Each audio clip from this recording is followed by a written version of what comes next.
right, well, we're missing one commissioner, but he's on the way, so we're gonna Yeah, get Kevin, yeah. Okay, that we can get started here. okay. You want me to introduce myself, or how do we? Absolutely. We know you, but the people in the. Are we on tape or on? Yeah. Okay. Well, I'm Kent Corbett from ICS.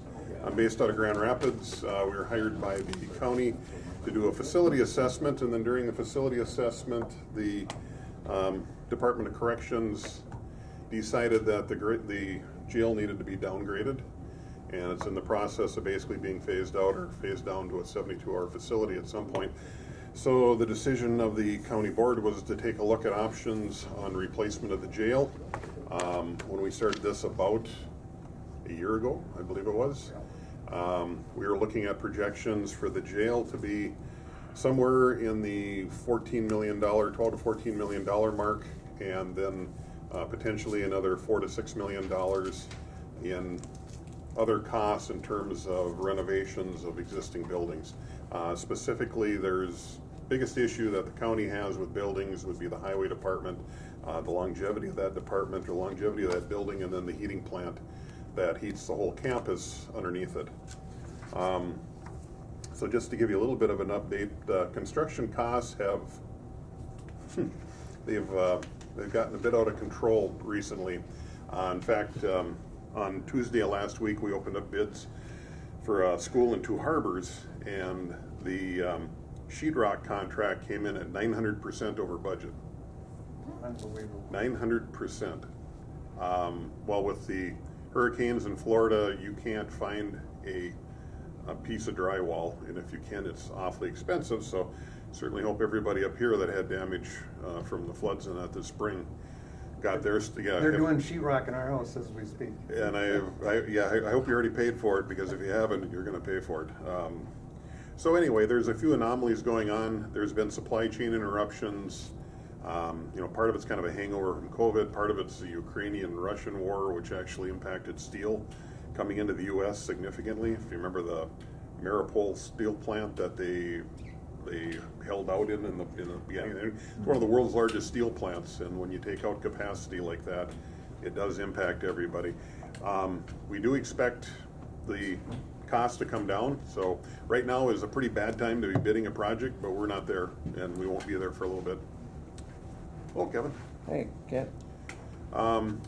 So we're hoping that with the timing, and we gave the project oversight committee an update on costs, which had about a 20-25% increase in costs, and again, that would be if we're bidding today, but we're hoping to see that come back down in the future.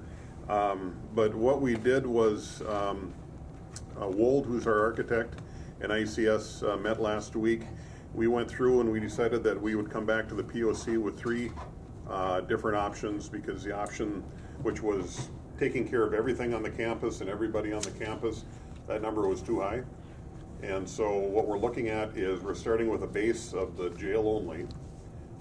Second version would be jail, moving the law enforcement center, which would be the sheriff and the city of International Falls, and I'll get to them in a minute, and replacement of the heating plant, which would allow removal of the highway building.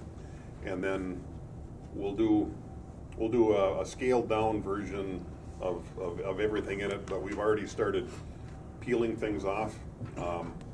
Part of the piece was working with Perrin, keeping the bottom of the law enforcement center, the current law enforcement center, keeping that area locked so the storage stays there. That space can be used there, so you don't need to create new space. Paring down a little bit. Again, when the architects work with you, architects listen to everybody, and then they give you everything you ask for. Well, everything you ask for adds to the price of the project. So anyway, we're peeling back some of the stuff, both for the City of International Falls agreed to go from 6 workstations to 4 workstations for their police officers. Same thing for the deputies for Perrin.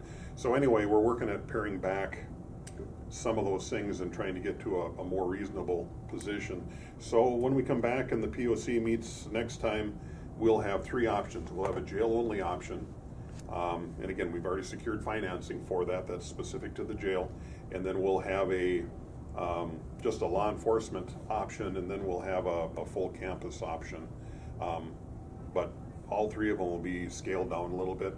And instead of using, what we did was we went back to 2016 and we scaled up inflation along with a one-time 10% adder for COVID, because if you look at all the rules, restrictions, and costs that COVID brought into our system, some of those are never going away.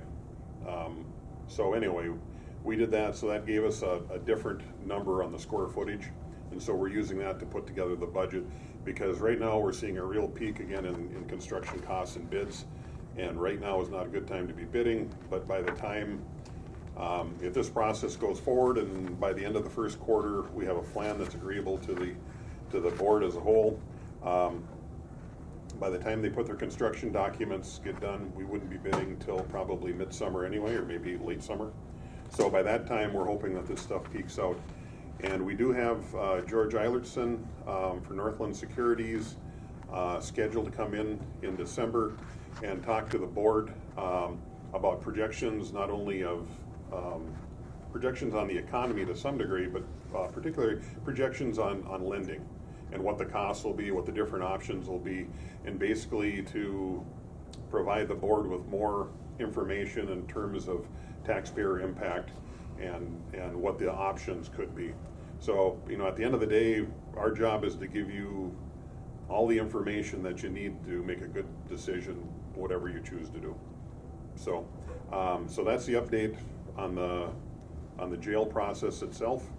Again, at the next POC meeting, we'll have 3 different options to take a look at, and even those options will have abilities to potentially reduce some of the costs as we go forward. The other thing is that anytime that you go out for bids, you can bid alternates, which means that if the bids do come in high, you can take things off, or if the bids come in low, you can add things on if you wish. So we're anticipating with the size of the project, if the project is approved, when we get to the bidding stage, there'll be alternates on both sides so that the board can custom tailor the cost at that point, depending on what they wish to do. So trying to make it as flexible as possible, and again, try to bring all the information so that good decisions can be made. Along with the jail scoping and the jail costs, there was 2 partnerships that were looked at with the jail. One of them was with Lake of the Woods County. The county attorneys have been working back and forth. I believe that Jeff has a contract that he's reviewed and he thinks is acceptable, and that'll be presented to Lake of the Woods when Lake of the Woods comes here at the end of the month. And hopefully that can be signed off, and that would basically give them 5 beds in the 40-bed proposed facility. And that would be hopefully a longer-term contract that would really benefit both sides, and really at the cost of neither side. So I think that's a good partnership, and I think where we're at is in a good spot. I think Baron headed out? He just walked out? Okay, I was gonna ask him what his thoughts were, but we'll wait till he gets back. He got nervous when you were talking. So. Yeah, I know, yeah. That's detailed. So anyway, we're moving forward with that, and that's one of the key pieces, because if Lake of the Woods is in or Lake of the Woods is out, it can impact the size and the number of beds in the jail, also impacts the cost. But the thought was, or the hope is that the costs of including Lake of the Woods, they're covering all that. So when we look at a total cost of a building that the Koochiching County is responsible for, if there's $500,000 in income coming in from Lake of the Woods County, that can be put towards debt service for that building. I mean, just like any leaser. So it actually reduces the overall responsibility that the Koochiching County taxpayer has. Same thing if a joint agreement can be continued with the City of International Falls Police Department. Currently, they have a lease that's been in effect for many, many years. I think it's over 20 that it's been in place, and the price hasn't changed. $75,000 a year for the lease for being in the LEC. A lot of things have changed since that time, and but we'd like to hopefully have the City of International Falls as a partner in this. I guess just from a personal standpoint, from a taxpayer standpoint, I think we all saw what happened down in Uvalde, Texas. Real tragedy when multiple law enforcement agencies responded. Nobody knew who was in charge, what exactly was going on. Was it a leadership issue? Was it a communications issue? Both, more than likely. But Koochiching County and the City of International Falls are relatively isolated. It's not like there's a lot of neighboring communities that can provide law enforcement in case something happens. If something happens, the fact that you have your law enforcement all in the same building, all together, that communications, cooperation, personally, I think is worth an awful lot. And I hope it's worth a lot to the county board, and I hope it's worth a lot to the City of International Falls. And I think that a joint partnership has worked well in the past, and it should work well going forward, and I hope that's how everybody sees it. So one of the things that when we went and talked to the City of International Falls, the first thing they wanted to know was how much is it going to cost us? Well, the first thing that we really need to do is bring the lease of the current LEC up to an appropriate level, again, whatever that level might be. But that would form the platform for any future agreement going forward. It also, the city is looking, I believe, at their assets currently. Their fire hall, their city hall, there's deficiencies there that they would like to perhaps do something about. So they're looking at citywide what they may do in the future, and knowing what the costs are in cooperation with the county going forward in a joint LEC would be quite valuable to them, and them making their determinations on where they're going. So whatever the lease is that is put together for the existing LEC, something similar to it, and I think it'd be similar, very similar in size, and probably very similar in cost, maybe a little bit more expensive, but very similar to what they'd have now, and that way they can budget out and see what makes best sense for them. So in preparation for that, there was really no, it's not like you can go other places in Koochiching County and find out how much joint law enforcement centers are going for in terms of lease rates. So what we did was we went across the state and looked for joint county, city, and the county is the city. Let's see, the county seat is always the police force that's in a joint agreement with the county, and we were able to find 5 of those, and out of the 5, there was a couple of them that had joint partnerships where they had either jointly built or purchased buildings, and both had put capital in it. And talking to the city administrators and the county administrators, they said, for God's sakes, don't do that. It does nothing but cause this forever. Have somebody own it and somebody else be the leaser. It's a lot cleaner, a lot easier, and a lot less to fight about, because it ends up being issues with staffing and capital. And anyway, so the path that the POC decided to go down in terms of not looking for capital input, of just being basically a landlord, according to all the people that currently have joint agreements, that's absolutely the right way to go. So that was some information that I thought was important for the board. There was two cases in particular that we thought were very good comparisons. One of them is Pennington County, which is Thief River Falls. And the other one was Martin County, which Martin County is in the fair south. Fairmont is the city that they joined with. And currently they have joint law enforcement centers. The county owns them. The city's a leaseor out of that. And the current rate is $21.23 a square foot in Thief River Falls. They have a relatively brand new jail, brand new county center. It's very nice. And then I have not been to the one in Martin County, but I believe that's also pretty nice, and that's $23.20 a square foot is what they're leasing out. And both police departments are very similar, and both footprints are very similar for the sheriff's department and for the police department.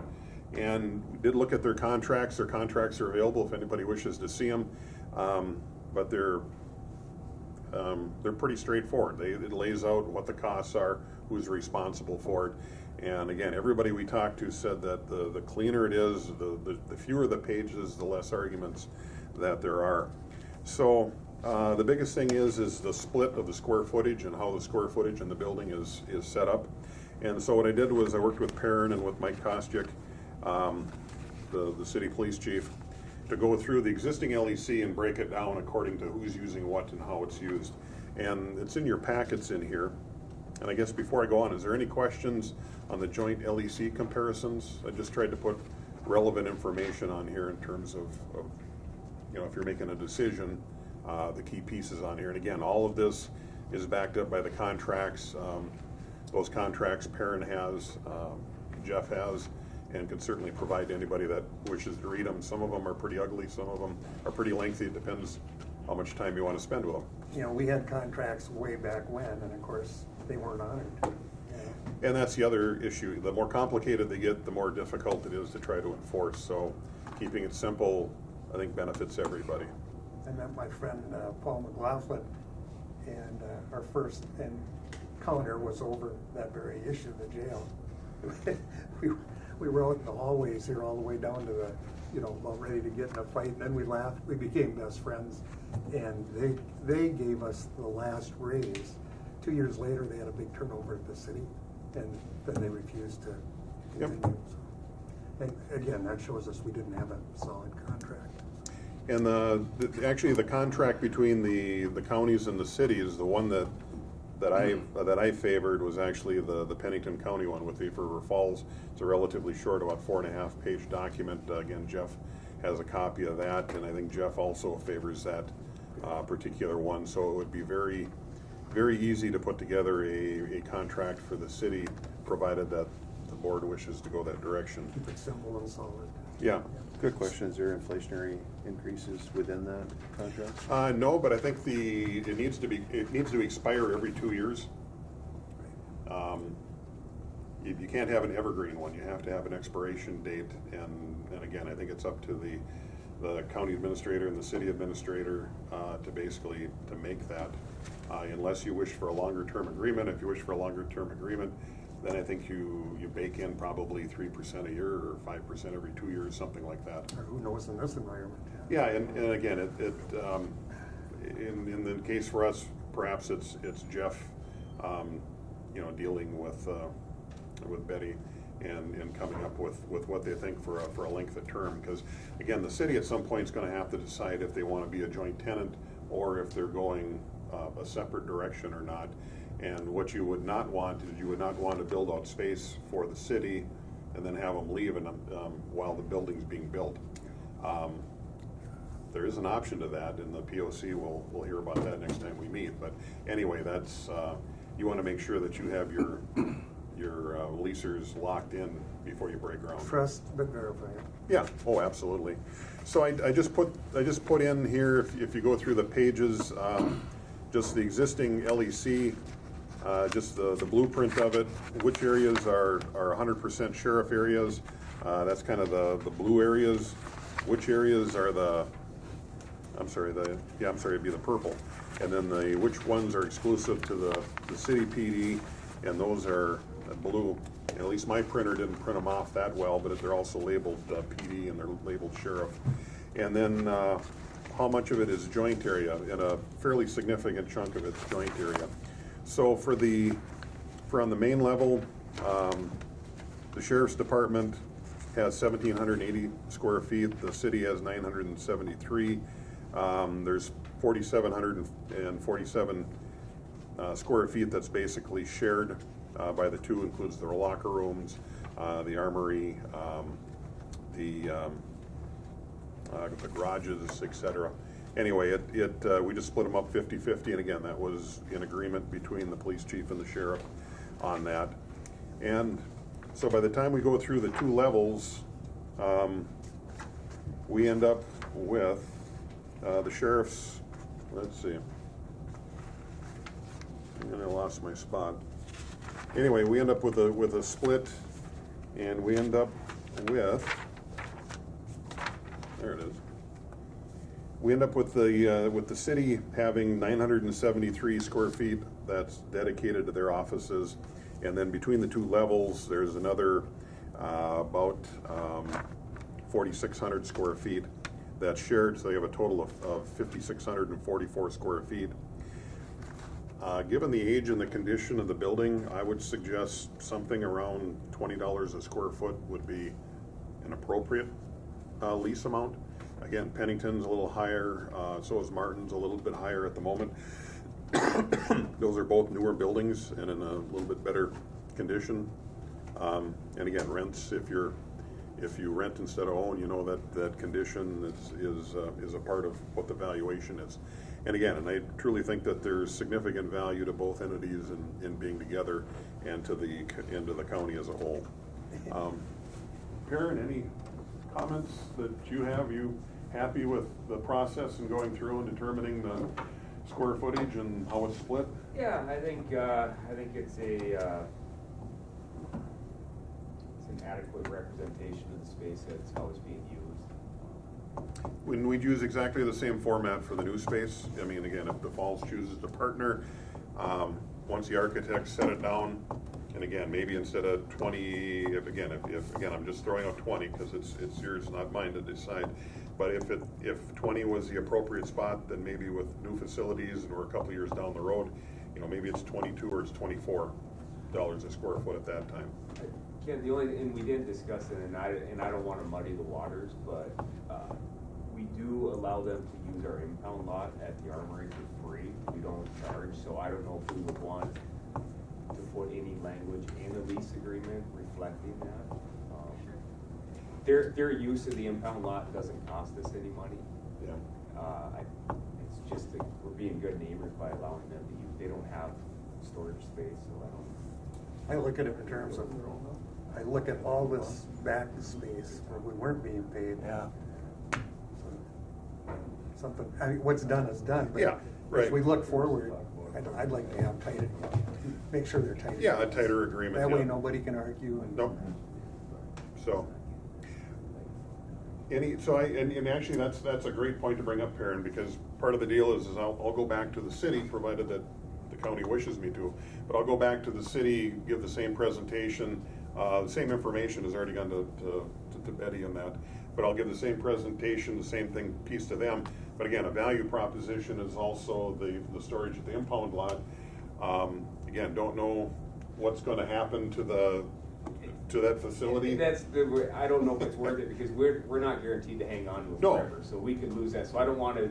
That's why I hesitate to even include that as a chargeable item in there, because what happens when we lose it? Are we on the hook to then build new impound lots for them? Well, and there's a parallel path here, depending on the decisions of the board and the POC on the jail and the heating plant and the highway department. The highway department needs to be taken care of somehow in here also. Again, there's some different funding streams I know that can come into play, but if the lot that the county purchased out on 332 is developed for the highway department, expanding their secure back area to include areas for the sheriff or whatever would be very inexpensive at that time if you were doing something there. So again, if all you're doing is building a jail, then the highway department gets to stay where it's at. If you're building a jail and redoing the heating system, then that building is probably going, and if that building is going, then there needs to be a plan for the highway department and where they can go. And again, that there's a number of moving pieces here yet, and we haven't quite, like I said, the soup is still cooking. We haven't quite finished it. There's the cook, that gray haired guy. Yeah, I've already talked to. Oh yeah, oh yeah. So there's actually been a couple of department heads that have talked to me about plans, because again, until we have some options, it's tough to bring people in because you're really not talking about anything specific. So the big thing is that the departments need to be taken care of appropriately. So, and that's not for me to determine, certainly it's for the board and that. So so anyway, it again, as we're putting those pieces together, we'll see. But one of the key pieces is whether or not the City of International Falls is a partner or whether they wish to do something else. And again, that could just be the term of the lease. And again, they have a study that they're going on for their facilities, and once they get it back and they see where they're at, hopefully they make some determinations before the county has to make final determinations, because that would be most useful. So good. So I guess what, at this point, again, we have George Eilertson coming in December to talk about financing and overall costs of the taxpayers. We'll have a couple of different options for the county to or the POC to take a look at. We'll hopefully have a signed agreement with the Lake of the Woods by the end of the month, or shortly into December, certainly by the end of the year. And again, the other piece is outstanding is the city one.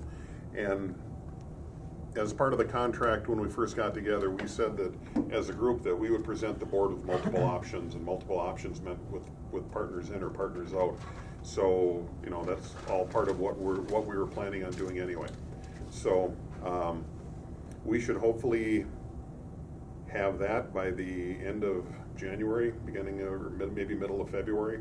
That piece should be done. Again, it'll come back to the board with some options and what direction that they wish to go for. So I guess from a board perspective, is there information that you're missing that you feel that we could provide you, or in the future that we need to provide you to allow you to make a most informed decision? Go ahead, please. Well, and I'd mentioned about maybe trying to find some funding for all of this. Yep. Putting in a request to the state. I think that would be something, to get a cost on the heating system and getting tied into this building here. If we can't have that under the regular bond or under our jail bond funding, then I think, personally, and I've talked to Dean a little bit, went and looked at the heating systems and, where they could go in the basement, so on and so forth in this building over here. But to move forward, I think that would be a hope that we could, apply for some funding and receive some funding to cover all or some of it at least. So. And from what I understand, there's an opportunity for a bonding bill to happen relatively quickly. There is a current fund that the governor pretty much dictates where the dollars go to for cities and counties. Rob Eklund would be the person to approach on that. Again, if we hear about funding sources, typically, we'll let people know, but we're typically not the point people for that because we're not the ones applying for it. But there are a couple options there. The only thing that you need to be aware of is that when you apply and you get state funding, particularly if the state funding is tied to any federal funding, that there are lots of strings attached, and you need to be careful that you don't get a $50,000 grant that costs you $200,000 to use it. So those are just some of the things, but actually the infrastructure piece and the heating piece is one that I think could be carved out and could be done separately. And so there's a way of doing that one. So this one I think is a good live one for the group to look at. And if the county does get some leverage that direction, and with the legislators that are in place and that are coming in, if they're supportive of that, if we know what's happening by the time the legislative session ends in April, we can certainly build those into the plans. So if there's funding there, we can change the schedule around to make sure that the county's getting the biggest benefit from those dollars, if any are forthcoming. So that's a good point, Jason. Other areas of concern or areas of more information? Just will that option be carved out, the heating option, and can that be separated Oh, out absolutely. a little bit? Yeah. Basically, what you would do is you would have two jobs. You would have a jail construction followed by a remodel, and perhaps during the jail construction, you would be doing a redoing of the heating plant for the existing campus, and you can separate it that way. So there is a way to physically separate the two different projects. So they might be done by the same people, they might be managed by the same people, but if they're funded through two different sources, they're actually listed as two different projects, and they can be separated. Yeah, we typically do that on a lot of our highway, where we'll have participating and non-participating, depending on the funding, and it gets pretty complicated. It is extra work. Yes, it is, yep. And then you also have to be concerned that when it's federal dollars, there's a lot of strings to it, like you said. Absolutely.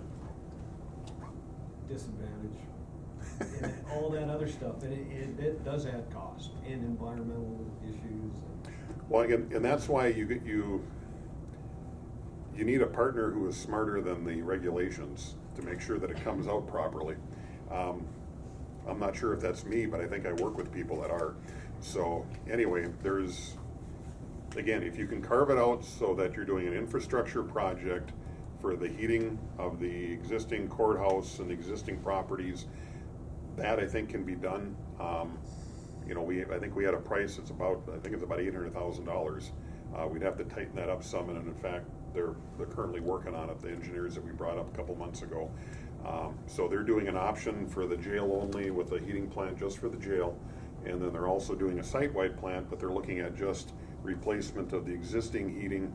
Again, provided that if the highway department's going away, it's not the fact that the building going away definitely impacts the department, but it's the fact that the boilers are going away that will impact everybody else that needs the plan. So, you know, we're probably 2 heating seasons out before that would happen. So we need a solid plan for, if we're doing that, where those folks are going or how we're heating that building in the interim until such time as we can get them moved. So, and again, it's just trying to put all the pieces of the puzzle together properly. And again, we need to nail down Lake of the Woods, we need to nail down the falls, the city. And once those 2 pieces are down and we have these 3 options that we're developing on the table, then we can start talking about timelines and about who else is potentially impacted. I'm glad you're setting a timeline by the end of the year, so we got to keep things going. Yep. And I think back, in the past, we had Representative Oberstar, and he was so powerful. I mean, he could influence Oh, yeah. people here, and we just don't have that. In fact, and Rob, I think, what's he, 15 votes, or they're going to have a recount? Yeah, he was 15 votes short. Yeah. So, and again, if we can get legislative help for the county, and it's particular to the infrastructure, which is the heating plants, there was just a $20 million award by the state just a couple weeks ago, and there was a significant amount of heating plants that were in there, and I think the city of Taconite, got $800,000. So what would be asked for and what could be delivered, I think, are within the scopes there already. So it's not that the county would be shooting for the moon. It would certainly be a consideration. And again, if Rob is still there, great. He's got good seniority in the party, and hopefully that brings value with it. If not, maybe we can get a parting gift. Don't know. So, but that's certainly one that should be pursued.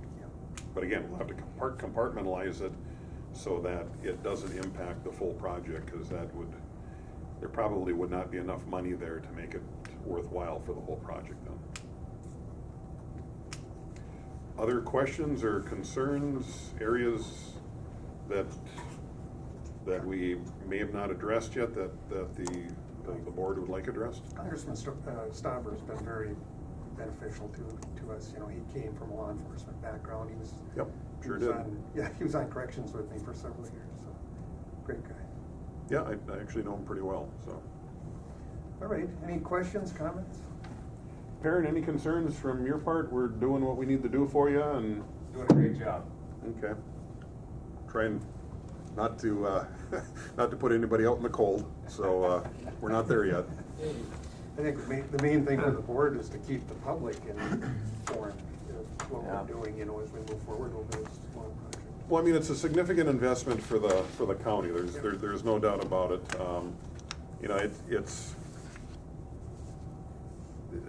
It's so much dependent on location. Again, Lake of the Woods County to the west, they're less than a third the size of Koochiching County, not only in population but also in property value. Lake of the Woods needs a partner. They have to do something. We meaning Koochiching County, can't go north. Having a joint law enforcement agreement or a joint jail with a different country, not going to fly. St. Louis County has their own issues, and Virginia is as close, and actually they're overloaded in Virginia and in Duluth. And Itasca County is building a new jail, but again, it's a 2.5-hour ride down there both ways. So it's really something that, again, when we get to a final decision by the board will need to take a look at what the needs are for the county for the next 40 years probably, because this jail lasted 40 years. Expect the next one to last 40, 45 also, unless they change the rules after 25 years. But anyway, it should last for 40, 45 years. But there's just not a lot of good options for a county this size and with the needs of this county. So I think we took a good step, and we were fortunate that we got the funding that we did at the cost that we did. And again, we'll learn more next month when George is up about what he sees for the future and the impact, potential impact on the taxpayers. And again, with the options, and it comes back to the board on what's acceptable. So that's what I have, unless there's other questions or other concerns. Just wanted to bring the board up to date as a whole, and particularly with the partners. And then the intention would be is to move forward with the county attorney on a lease agreement for the city. And then again, I'm assuming the lease agreement would have to come back to the board. But provided that, again, assuming that the attorney can speak for the board, or at least put that together, show that to the city, so the city has it, and both sides can then make a determination on moving together, or moving forward together, or not, depending on what direction the city wishes to go. Sooner the better, so we know where we're going. Yeah, and that's what, again, we're trying to get this all done certainly before the end of the year. Good. All right, any questions, comments? Anyway, what we're gonna do is we're gonna call Teresa. I'm gonna pass out the packets. She's gonna start off with going over the quarter three 2022 budget report. Thank you, Betsy. And this is all lined up in the way that Teresa's gonna go through it, and I'll help her. Teresa would have been here, but she's under the weather and doesn't want to contaminate anybody else.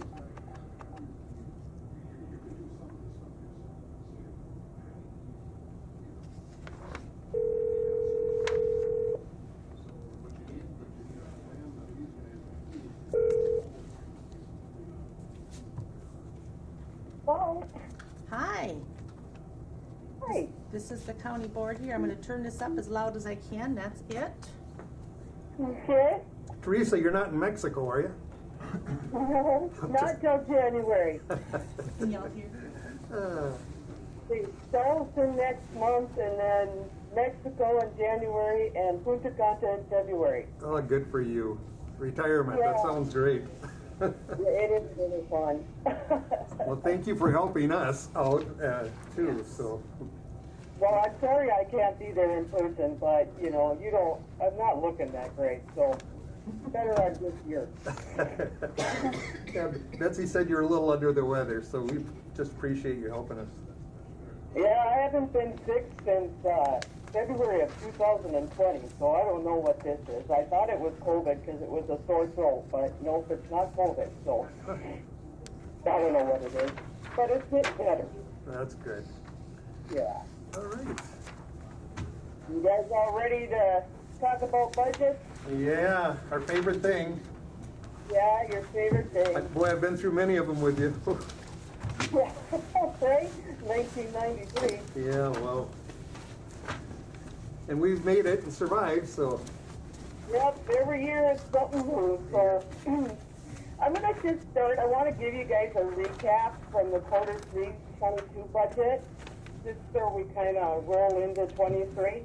If you don't mind, it'll just be a couple seconds, not Good. much. Yep, You good. don't have anything in front of you for quarter 3, 2020. Okay. Just so you know, so you're not hunting for it. Okay, go ahead, So, Teresa. okay, so what we did is we had to do some cleanup in the 22 budget, and you guys not so long ago approved some budget adjustments. So I just want to kind of recap where the 22 budget is at the end of quarter 3. So, and I'm just going to go by each fund. So the general revenue fund, in the 22 budget, when you take revenues minus expenditures, you anticipated spending $84,000 of the general revenue reserve. At the end of quarter 3, that is actually $418,000.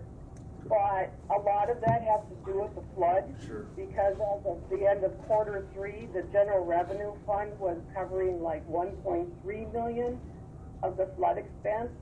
And that basically is all your mitigation, right? And that included removing sandbags, and that total is actually 1.6. But I'm just reporting for quarter 3. There's a lot of capital outlay that was budgeted in 22 in the general revenue fund that is not expended to date. A lot of that is, well, there's some building projects, there's some computers, but any vehicles, because of the backlog, you know, they're budgeted, but they're having a hard time getting them. So when we talk about 23, budget 23, you know, we've got things budgeted in 22 and 23 for vehicles because everybody's still waiting to see if they get anything in 22. For the highway fund, and I do know there's that 5-year capital plan that you guys are following. It was, so in the 22 budget, revenues minus expenditures, it was budgeted that 777,000 of the fund reserves would be spent if everything went to plan. Right now it's 3 million in black. So I'm expecting that some of that is going to be rolled over into 23. Health and Human Services, they're right on track. There's nothing to talk about there. Environmental Services, the budget amount of fund reserves was was budgeted for spend down of 307,000. They're basically right now revenue minus expenditures at quarter 3. They're only spending 27,000 of that. And there's nothing to talk about county development fund. That budget's all in line. The KDA, that's all in line. We've got that American Rescue, those ARPA funds. We got an allocation in 22. We're basically just deferring that into 23, and we'll be talking about that in the 23 budget. We also had the 10 million in bonds received for the jail construction. Again, that's just a deferred revenue into the next year or next year, depending whenever you start construction. The Island View Sewer Project, in the 22 budget, there was a budget to bond for the overage. That didn't occur, but we'll be talking about that in the 23 budget. And that's pretty much really all there is. The Northland, that capital project, I mean, the expense is reimbursed by the revenue. Quarter 3, that reimbursement hasn't come in, but we know it will. Jackfish Sewer, loan debt, the Island View Sewer debt, all that's within line, and so is your land and forestry budget. So just a recap of where we're at quarter 3 for 22. So now let's flip into the 23 budget. I just want to do sort of a tutorial here because I never look at it as a budget. I look at it as a plan. Because if you look at this spreadsheet we're going to go through, that incorporates every function and mandate that the county has. And there's probably little to none discretionary funding when you get all of the things that you have to fund that are required and mandated. So that's the way I like to look at it. And if you look at the plan, whether you look at it by line item or you look at it overall, this is what we expect to happen in 2023.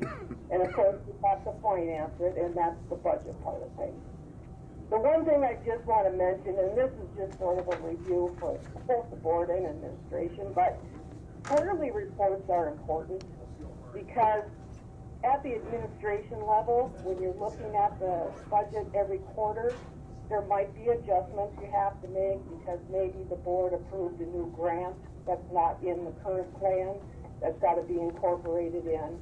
But there can be posting errors or some budgets not in line. So that's the administration review.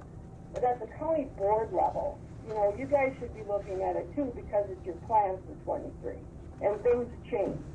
So you might have to incorporate something comes out. So I just like to look at it as a plan that's financed rather than the budget. And the reason we talk budget is because we're going through the truth and taxation process, right?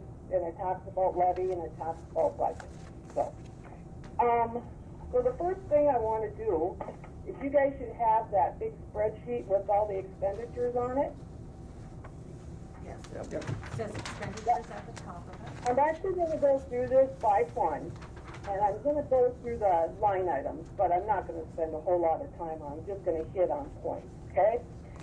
So, for your first line item in that expenditure, the administration and payroll, right? Yep, we're here. Okay, so I'm not gonna go through the totals, I'm just gonna hit on it, because where you should be at, you should be able to see the total, whether we adjusted it. There's a 2023 total, the 22 budget should be there, and you can see the percentage of changes, okay? As for administration, what I wanna hit on there is we talked, back in 22 about an interim plan for administration. And it was the plan then in 2023 that the board take action to start filling the permanent administration director. And so the administration budget line item here, it plans for that. So it plans for your new your permanent administrative director, plus it provides for the internal training and anything else that needs to be done there. The airport budget, that actually, there's no expense right now for the county budget because they've got ARPA funds. But we know that that's going to come back in a few years. So, but for right now, there's no expense for the county to fund for 23. Well, other than the capital of $25,000. Arrowhead Regional Corrections, we know what that is. We're joint powers with them, and this includes the drug court as well. The county assessor, you're required to fund that. They have to assess the county for tax purposes. There's nothing out of the ordinary in that budget. County attorney, obviously the prosecutor and the county's legal counsel. Again, nothing to really review there. Your audit line item, you've got a contract with an audit firm because annually the county is required to have its finances audited. So we just got done, I think the 2021 audit is now out. Auditor treasurer, again, that's a required function, elected official, and that would be his budget, nothing out of the ordinary. County board, there's your line item, that's operational, nothing out of the ordinary there. Carpool, if I remember this right, so there's a vehicle budgeted in 22 that hasn't been received yet, so there's also a budget here in 23. Is that correct, Betsy? Yes. For the same, or is it just a vehicle a year? I guess I'm not sure. Typically, it's been a vehicle a year, but we did, a couple years ago, we did do 2 to get caught up because we had some that were quite.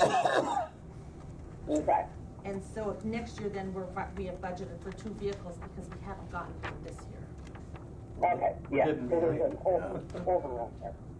On the complex, the only thing there, that's your forest land building, your complex, they also, complex takes care of the court renovations or needs, the building part of it, and so the law enforcement center.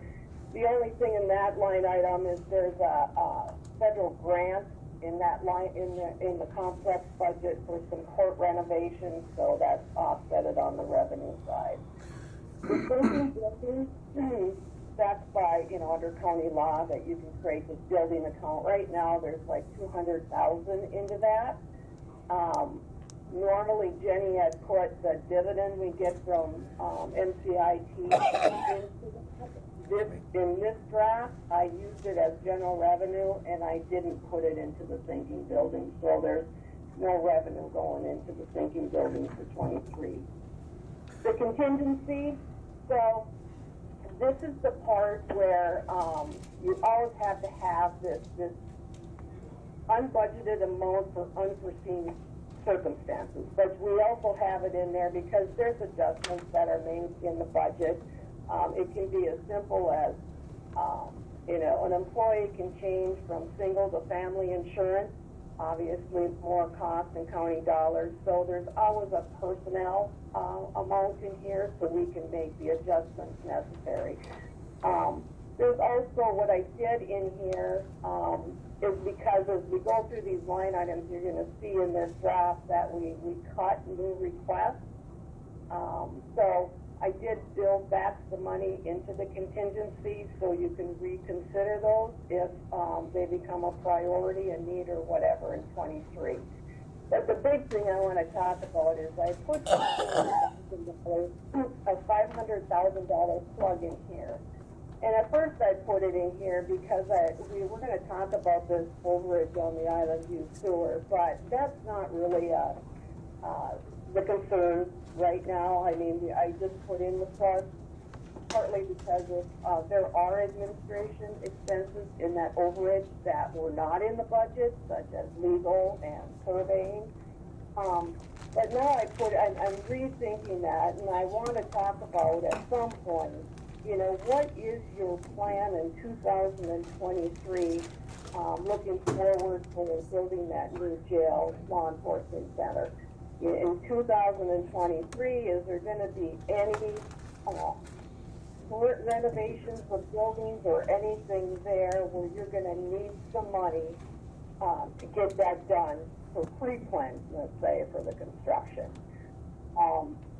If that $500,000 is in there for building and you've got the 200 and sinking building, you've got like $700,000. So you don't have to answer anything now because I'm going to loop back around on that. The court system, the county is obligated to the court system. It's a state court system, but the county's obligation in that, one is the wage and benefits. Sheriff's deputies have to be, armed bailiffs in the courtroom when it's required. The county is also required to pay for court-appointed attorneys. The state, I believe, pays for the criminal aspect of public defenders, and I believe the county is required to pay for the civil part. The next line item is your economic development loan receivables and your tax abatements. So there's 3 loans that's on the revenue side. We've got the Little Fork Medical Center. That's $100,000 for the loan that was done. I believe it was $1 million. There's a tax levy that's paying that. You also have a loan, I believe, for the Rural Fire boat that's being paid back. And then you have the cold weather testing loan. And I believe in 23 is the last loan payment. And I know that there was a request to forgive that last loan. The recommendation would be not to forgive the loan because you don't want to set that precedent when the county is making loans out there to at some point in time forgive them. So the offset to that is, as I told you before, there's the money in contingency, so if that project does come up, you've got a line item in the budget to look at it. The tax abatements, you have agreements with 3 hotels, I believe, and they're all up and operational. It's my understanding they have to make the request. We had no idea really what the amount would be. You'd have to do some calculations, so we just threw $30,000 in there because the 22 budget had $10,000 in it for 1 hotel. Elected officials retirement, we all know what that is. All the elected officials in their post office benefits. So that's that line item. I'm going to keep being one of those.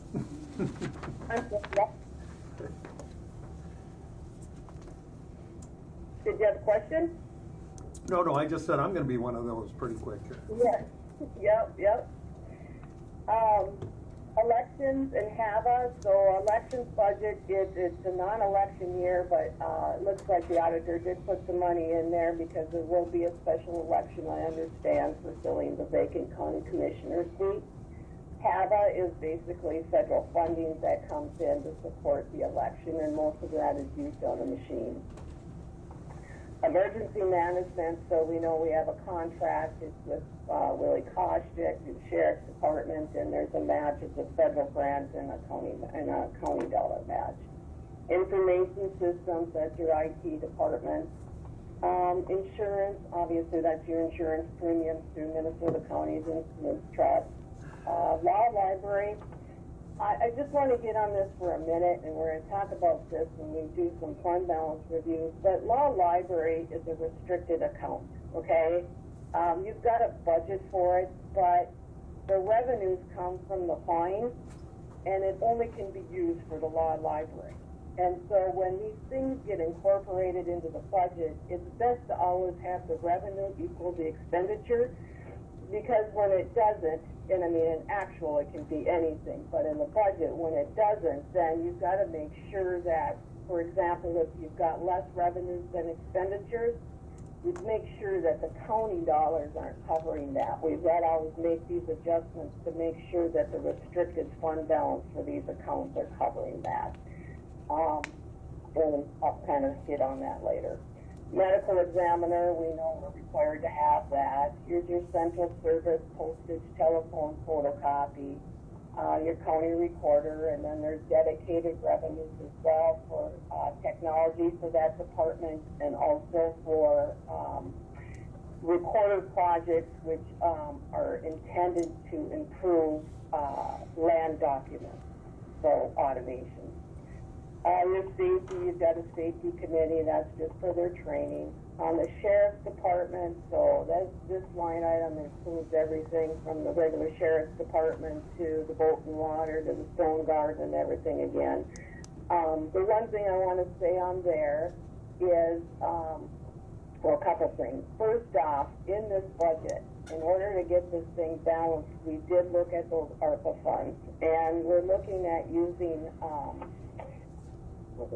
now, 150,000 of the ARPA funds to offset the jail medical costs, because that's increased, and also the backlog of the squad. And, you know, in review of just the document, that would be, it looks very eligible. Plus, there's 70,000 the board just approved from the committee, which allocated 70,000 a year up to 24, I believe. Because the sheriff had to put a power shift in there. So the other thing is this is another example of where in 22 the sheriff has budgeted for vehicles. They've gotten 2 of the 3, I believe. They're still waiting to see if they get the 3rd. If they get the 3rd, we can cut one in 23. If they don't get it, then the 23 budget covers the one that they didn't get in 22. The one thing the undersheriff did find, though, and we incorporated that on the revenue side, is that the sale of their used squad, the sale price is quite high. So I think we put 30,000 on the other side for resale of those vehicles. I believe that's what it was. Yes. Snowmobile trail grant, that's just a pass-through of funds. You've got the grant needs monies that come through the county, and then we pay them all to the trails. Your county surveyor budget, nothing out of the ordinary there. Your county TV, nothing out of the ordinary there. Your veterans service office, this also includes a lot of grants. It includes the veterans transportation, and that also includes, I believe, looking for a new, let's see here, has been.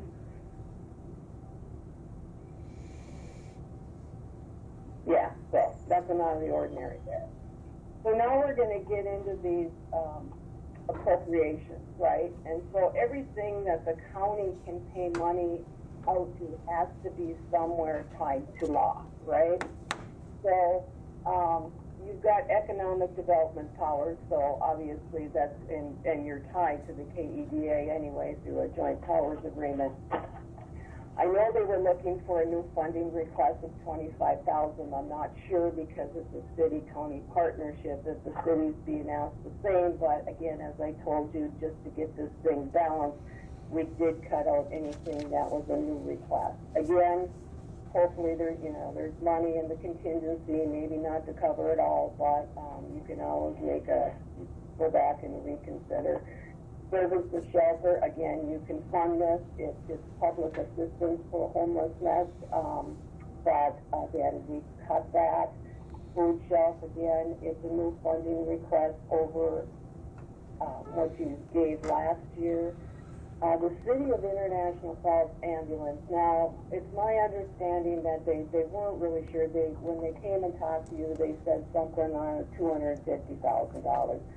We put that in the budget, but the offset for the revenue side of this is that it's going to be considered through ARPA funds. We know for sure that you can do public safety vehicle purchases, so maybe there's some ambulance, there's got to be some medical in there. I think it's a doable thing through ARPA. And whether you want to do that for 1 year or 2 years, we'll talk about the ARPA too later. This Koochiching initiative, so there was $5,000 in the 22 budget. They were looking for more, again, because it's a new request. We cut it to the 22 level. We only get into the ones that were funded in 22. There were some requests, so what we did is we cut all of these, unless the board said differently, we cut these to the 22 level. On the Bacchus thing, we adjusted that because it seemed to be a duplication of the rent between extension and this budget. The city's grants, you're using your power and light revenue, so that's the grants to the city. I think that's on a percentage, so it may be different, but we just plugged in what 22% was, or 22 budget percent, or amount was.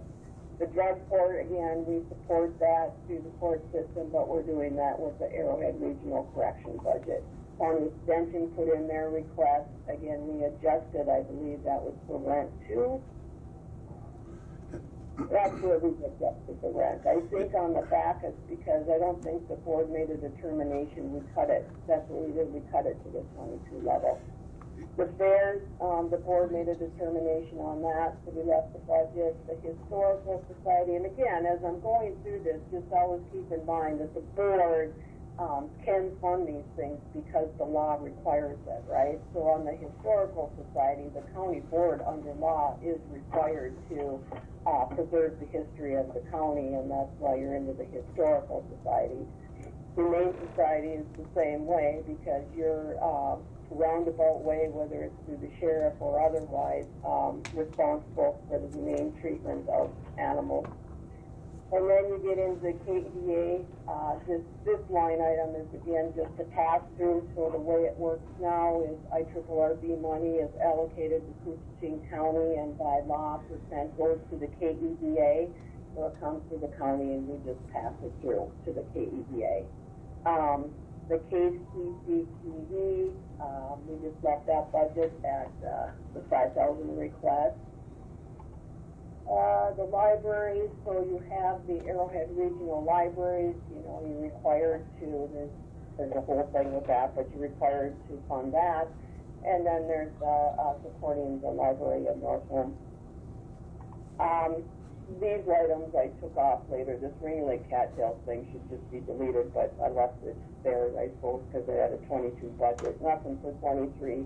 And then your soil and water, your funding request for that. So when we're done looking at the general revenue expense. On the revenue side, there's a revenue breakdown sheet. I'm not really going to go through all of this. I'm just going to hit on some points. But if you look at that page, you'll see on the very top the different funds. And then if you scroll down, onto your left, there's all the different revenue sources, and you'll see the revenue per bucket. Okay? But getting back to where we're at with the general revenue fund. Just to summarize, so in order to get this thing at least to a point where we felt it was sustainable, and not spend all the general revenue fund reserves, we are looking to spend $510,000 of ARPA funds. So we've got this in the revenue budget as revenue transfers in. So keep that in mind. And then, so the levy for 2000, and I'll go through this more, but the levy for 2023, the county levy, it's really in two parts. It's a 22% increase from 22, but 14% of that is your bonded debt for the jail bond, or your debt repayment for the jail bond. 8% is operational for the county budget. And that 8% or 400,000, I've got that built into the general revenue fund budget, okay? So where we're at on the revenue side, I just want to say that when we looked at what actually came in 22 for what was budgeted, the payment in lieu of taxes came in higher and the power and light came in higher. So we increased those budget revenues for the general revenue fund. Also, we looked at the tax corporate and apportionment budget, and we also adjusted up the revenue from that. So it's going to be the 2021 trust revenue that gets apportioned in 23. We increased those budgets in the general revenue fund, environmental services budget, and highway budget as well. So where we're sitting right now in this draft for the general revenue fund is the total expense budget is $11,177,858. The general revenue fund revenue budget is $10,829,568. So we have a deficit of $414,989. And that will mean that we have to budget that spending out of the general revenue fund reserve, unreserved, okay? And if you try to do the math now and you're off by 66,000, it's because remember I was talking about those restricted accounts? Well, when I got done with all of it, those restricted accounts in this budget actually had a gain of 66,000. So in the restricted fund portion of the general revenue fund, that's going to gain 66,000. So I have to adjust that in the unreserved. I know it's complicated, but just trust me there. Okay. So here's where we're at with the general revenue fund. All right. If the board wants to reduce the proposed county tax levy by the 8% operational revenue, then add 400,000 to the general revenue fund balance use. So I told you it was 414,989. If you cut that 8% in the levy, you're going to be looking at, if everything goes to plan, spending down $814,989 out of the general revenue fund. Now, if that 500,000, remember going back to the contingency, I put that 500,000 in there. If you drop that completely, okay, you have no plan for building needs in 2023.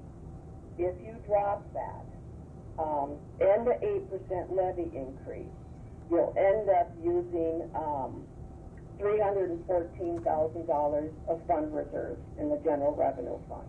So it's not a bad number. It's a number, but it's not a bad number. The question is, though, do you need anything in contingency for 2023 looking at what's happening with that jet? And I think, you know, and just to hit on the operational part of this, by the way, you know, everybody thought with the state surplus, you know, there was going to be some aid relief to the county, and that never happened in 22. I think it's likely it's going to happen in 23, but we don't know when, we don't know how much, and so if you can roll the dice and hope that it comes, which again, it seems likely something would come, but we don't know what yet. So I don't know if you want to talk about that now, or you want me to just, I guess maybe I'm just going to wrap back around to this, because I want to go through the rest of the budget. Okay? Yep. You good? Okay. Any questions on the, Teresa, can we ask if there's any questions on the general revenue? I have a few. Okay. Is that okay? Yeah, sure. The courtroom jury reno, could that be held off or can that be moved? I know we're going to be doing some reno there in a couple of years. Is that something that they can, you know, not have as an expenditure? I know it's just a grant anyway, but it wouldn't be kind of a waste of money. You know, that would be something to talk to the complex superintendent about. If you know, first off, we got to get the grant. and then if we get the grant, it's how long you can hold the grant, right? Okay. So that would be something that you should talk to the complex superintendent about, but, I can yeah. answer to that because I have talked to him about that, Teresa, if I may rudely interrupt you. No, go ahead. He has purchased pretty much everything for that $40,000 renovation. He purchased it this year. He is building the ramp to be ADA compliant. He has all the tile here for the new flooring in the courtroom. Actually, they are doing the tiling in the court administration area right now. So to stop that right now, It's a done deal. it's a done Okay. deal. All right. Yeah. Yeah, the other question I have then is the ED loans received in tax abatements. Now, this is just kind of like a pass-through, so I guess why would there be any need for anything there? The EDA loan? Yeah, the loans and the tax abatements for the hotels. Oh, that'll cost us. Well, I know, but it'll cost us, but we're collecting it anyway, and then we're returning it. So I guess shouldn't that whole number be there, or no? But it reduces the amount of money that we get in. Yes. But it would be received and expended, I guess, that's all. You're talking about the tax abatement? Yes.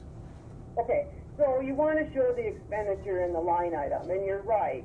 It is, money in, money out, but it's coming, I believe it's coming out of the county tax revenue, Yes, it is. right?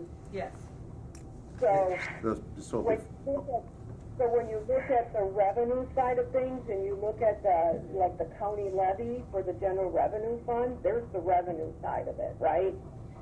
But showing the 30,000 on the expenditure side, you're basically saying, well, if the county revenue levy is, $1 million, but you're going to take 30 of that. So there's your offset of expense and revenue. It isn't really a pass-through. It's really a reduction of the county revenue. Okay. Am I making sense? No, but that's okay. I know the abatements are more than that, I guess, for the hotels, and then the 30,000. I'm just wondering about the 30,000 with the forgiving of the cold weather box loan, and then if there's no desire to do that or whatever, I guess then I would think it would be a matching number. That's all. But if it's done before it gets here, that's fine too. So. It's two different things. Okay. I think it's just put into one line item, because those EDA loans should just be on their own. Those were loans the county made out, or loaned out, right? And that whole thing is they were supposed to pay them back. So Right. that's a revenue side of things, and it's totally different than those tax abatements. Those tax abatements were done by an agreement. Right. And it's basically, if you pay out those abatements, you're paying it out of the county tax revenue that we receive. Okay. So Prior. it just happens to be on one line item. So it doesn't make it into this budget. What doesn't make it into this budget? That revenue. Or that payment, that's not part of it. It's taken out before it gets into the actual revenue of this 23 budget. To tell you the truth, I'm not really sure how the process works. We just went with how Jenny had it budgeted in 22. Because you only had the one out in Rainier that was operational, and she put in $10,000 in the budget, right? Okay. So I'm not really sure, to tell you the truth, about reading the agreement, how it works. They've got to request it. Right. It would seem to me that if they request it, somehow it gets calculated out, and we've got to cut them a check. Yep. Yes. Yep. They Yep. pay their taxes, and then there's a formula that they receive back. So then they have to send us an invoice, and then we turn around and pay them. Yep. Yep. Yeah, so I think if that's the process, it's an expense in the budget, for sure. Okay. Next thing is the Bacchus rent for extension. How did that turn out? Just so it's clear, I know it was kind of foggy before. So is that number part of the Bacchus number in the extension for the rent, or is Bacchus rent included in Bacchus's budget?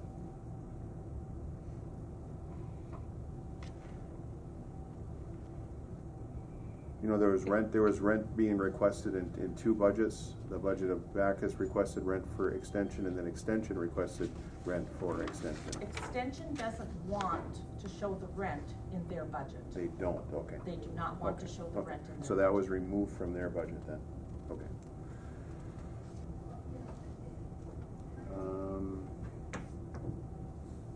That's it, I think. Sorry, well, thank you.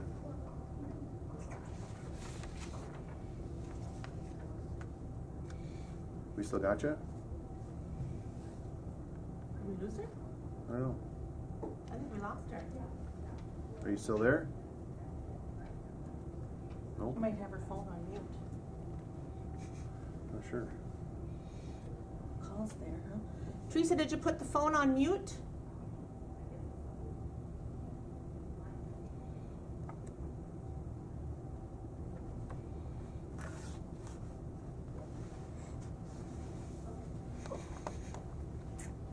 Modern technology. Yeah. I think we overwhelmed her. Jason did. Jason's fault. The phone went dead talking, yeah. Click, I don't wanna talk to you anymore. She's hung up. Still says she's on though. Uh-huh. She's got the phone on mute. Happens to my daughter all the time.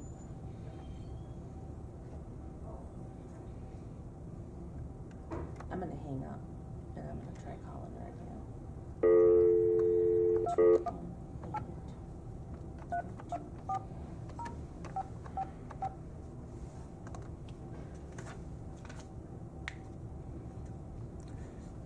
Do we have to do that? We have to do that. That's IT.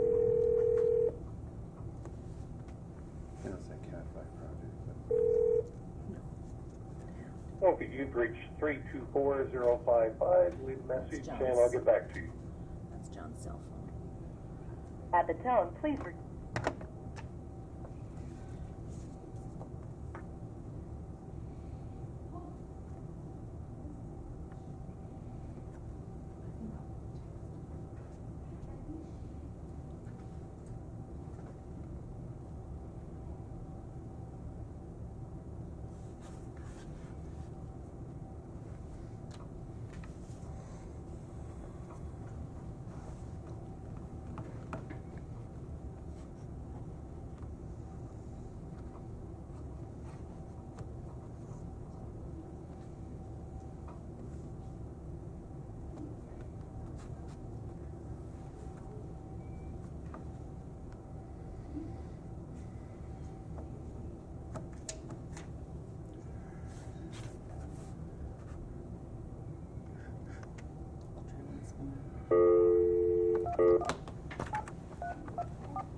Can everybody hear okay?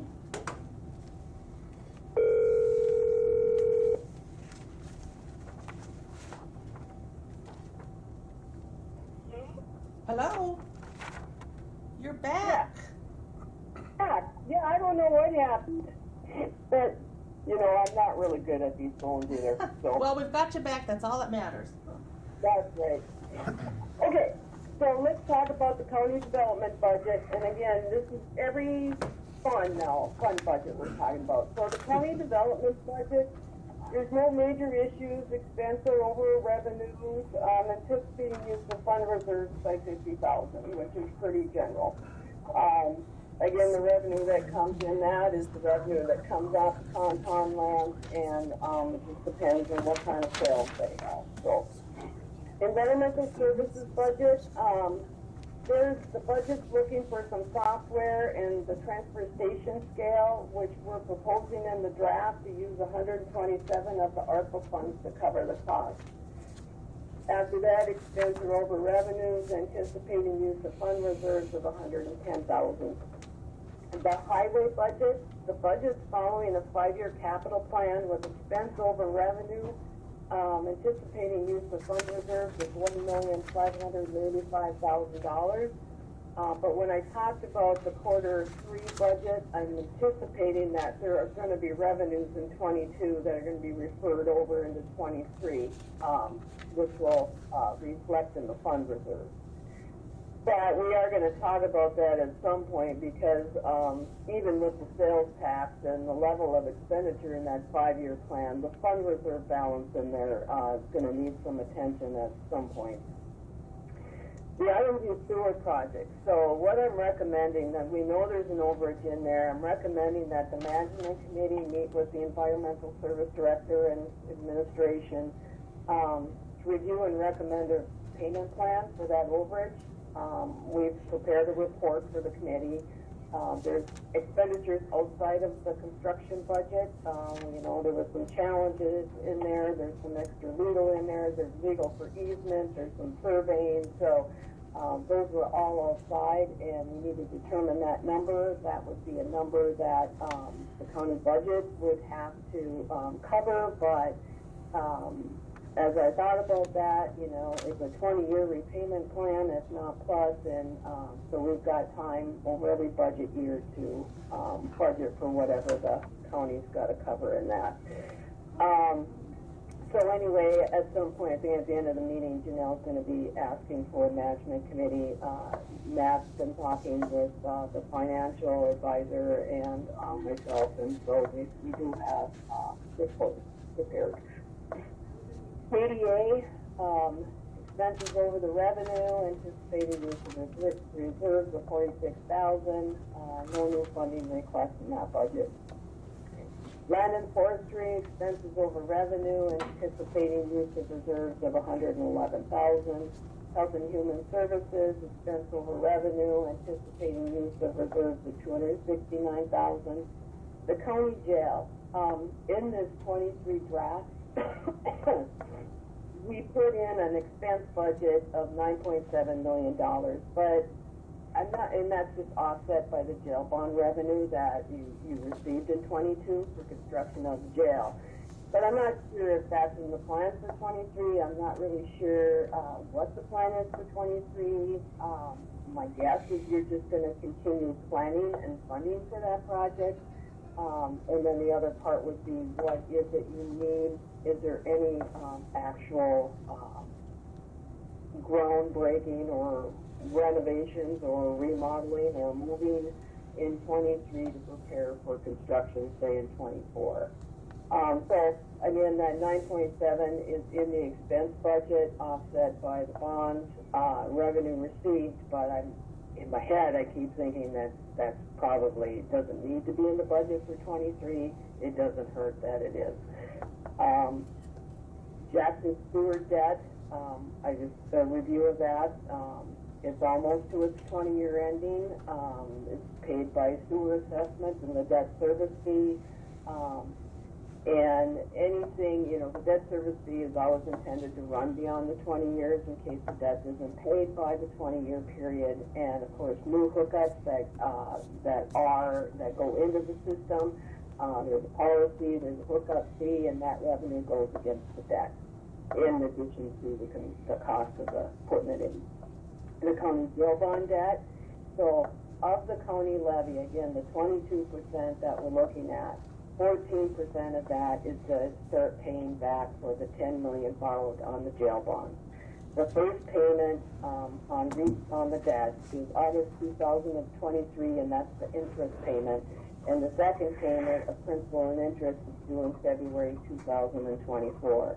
So you levy in 2023, so you can pay your interest in 23, but you also have the revenue then to pay in February of 2024.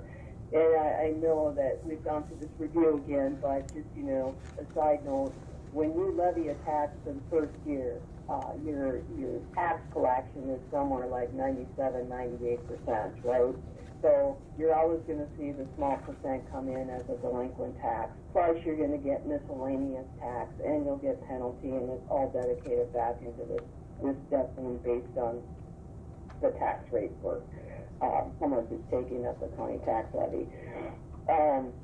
So, you know, when you're looking at 2024, the fund itself is going to be in the red, but eventually it catches up with itself. So, the Island View Sewer state loan debt, again, that's what we borrowed on that. It's the same as Jack there. She's paid the sewer assessment, the debt service fee, it's on a 20-year repayment. Same application, debt service can be extended if there's any debt remaining at the end of the 20 years. The special assessments are fixed for 20 years. And any new hookup revenue goes against the debt as well. So, those are your funds. So now we're going to talk, again, I just want to talk about the levy. There's a levy sheet that's attached there. You can see the difference from 21, 22, and 23. It looks like this. The proposal we're proposing a 22% increase. Again, okay, got that? Just give us a second here. You've got it. Okay. We're ready, Teresa. Okay.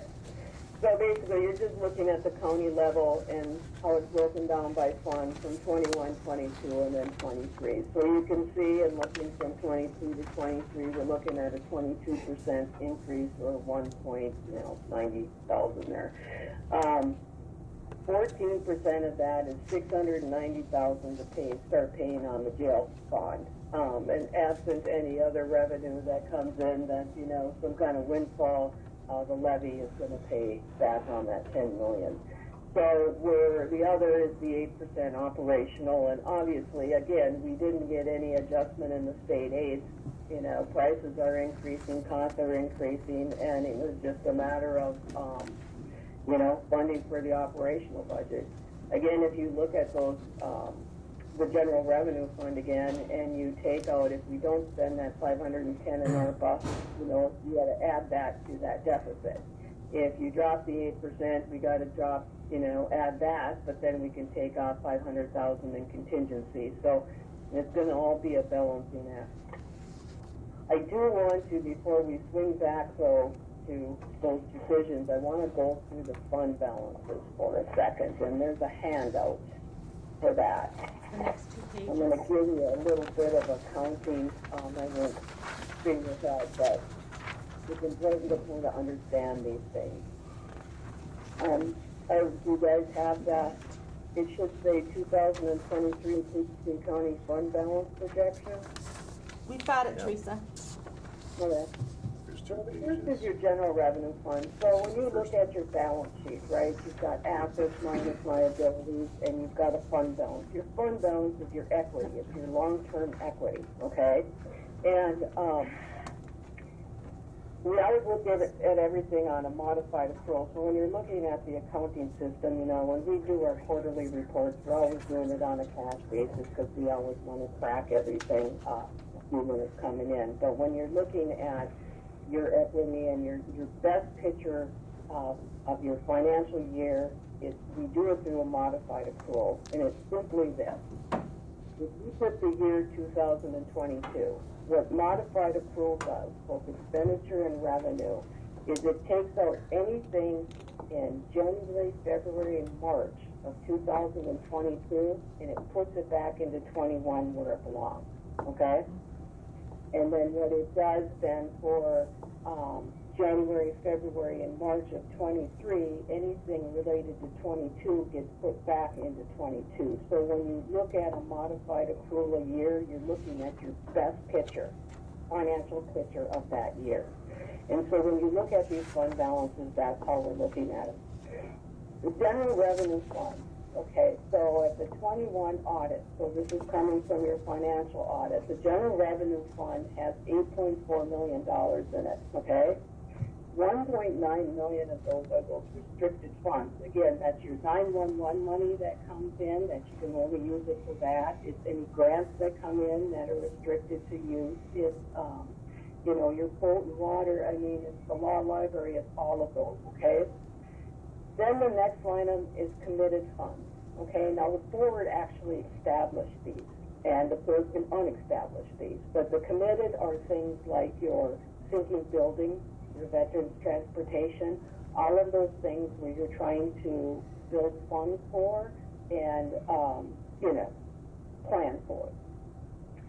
Assigned, so in the assigned where it says 1.2, we actually have, and we put this in many years ago, there's $550,000 in there, and again, the board actually makes a motion to do these. And we called it a contingency, for that rainy day when something comes up. Well, you could have said you spent that with the flood, or anything when we helped fund the airport deficit. I mean, that thing should probably be uncommitted and done, but all the same, you can do that, at any point in time. Otherwise, it's your safety account and your, there's money in there for the health, and there's a canteen for the jail.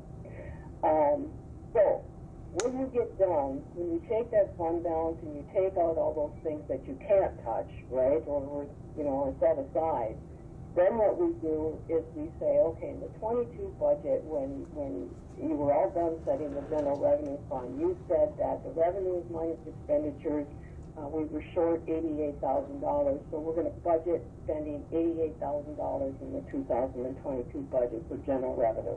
So we take that out. I'm sorry, it was 84. Now, we just talked about the 23 budget. Based on the draft I just went through, we're going to spend $414,000 with the general revenue fund, okay? So what does that leave you? That leaves you of the unreserved balance, $2.2 million, right?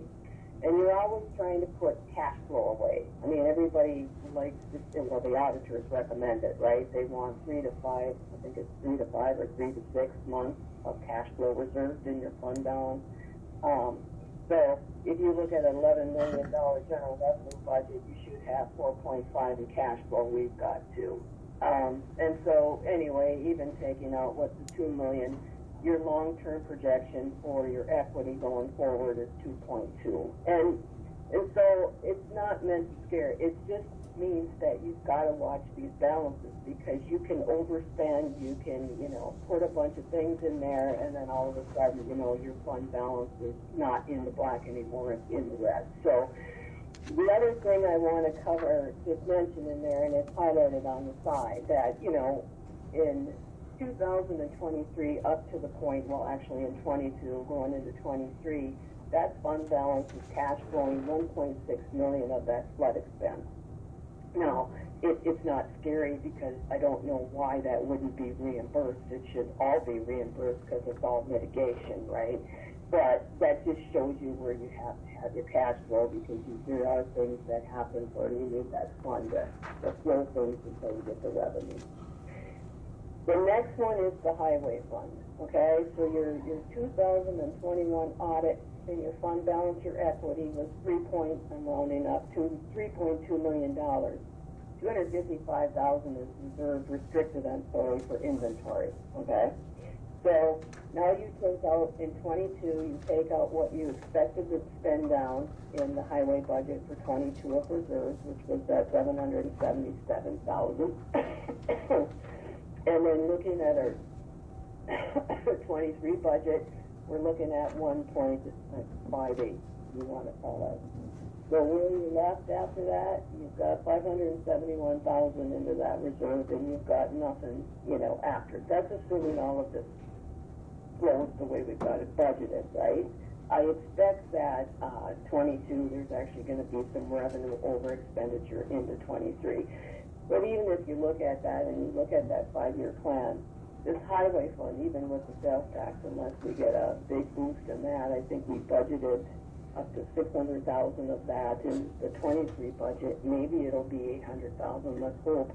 But I think long-term planning, and there is any kind of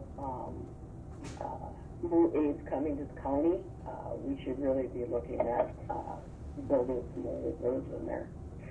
Public health and human services, again, you follow that same formula. You got your audit total of 3.3. You take out what you expected to spend in reserves for 23, 22. Take your cash flow. That's kind of your projected long-term fund balance. Environmental services, kind of the same thing. So you can see that, as we're spending these reserves and trying to put cash flow, that the long-term balance is pretty small. County development, that whole fund is just fine. There's nothing concerning there. Land and forestry, the next page, that one's fine. Even though it says restricted there, that's all money used for land and forestry. So that restricted is for parks, it's for resource development. So there's nothing really concerning in that budget either, because some of those budget figures I've got, like the 111,000, some of that is using that restricted as well. The Jackson sewer, again, you can see that right now, we're actually in the red there, and we knew that. I knew that when I left. Again, we're going to probably have to run some debt service for a couple years after the 20 years, unless we get some new hookup in there. Island View Sewer, that one's doing well at this point. KDA has a good balance. And the one thing with the KDA you always have to remember is when we get, in July of every year, when we get the IRRB money, that's actually the money for the next year. So we're always, when you look at doing your KDA budget, you're always looking at using reserves because the money comes in one year and we use it the next. Then we've got that overrun, and this is just the 2021 audit balance. This is not the actual overage, but I've got that all calculated out, and again, a report to the management committee to review and recommend, and they'll come back to the board. And then you got the American Rescue. Again, I just put these in there based on the 2021 audit balance. That is not what our balance is today. So, now I just have a little fund review. The last thing I want to review is that ARPA sheet.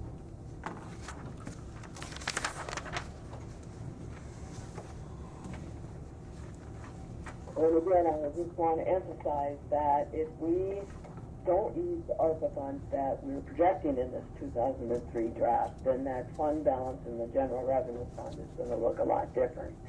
Again, because we're projecting using 510,000. So right now, unallocated, and this is based off Betsy's a really good expense sheet and tracking sheet on this. But anyway, as of October 22, we've got 1.290 of those ARPA funds. If we follow what's in the 23 request, 50 for the increased medical in the jail, 100,000 for backlogs and squads. We've got 200,000 budgeted for vehicles, 40,000 because there's some courthouse security and courtroom renovations that is in the complex budget and outside of that grant. So we put that in there. And then for environmental services, I told you we're looking at 27. He's got some solid waste software he wants, and then 100,000 for that scale. City of International Falls. Now I put this in there. I don't know if you want to do it for 2 years, you want to do it for 1 year. I don't know, but if you take the 250 for even 1 year, but if you take it for 2, you've got 473,000 left of that ARPA fund. And these were on the bottom. These were pending. They were on the original. I guess when there was a committee or something. I don't know if you went out for request, but those were the things that were out there. Which obviously, with this scenario, probably is not in the picture. But again, if we don't use the ARPA funds, which I'm pretty confident the 50,000, the 100,000, the 40,000, the 27, and the 100 we can use in the 23 budget.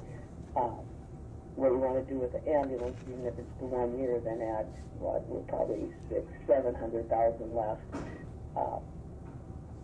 That's where we're at. So that's the end of the review.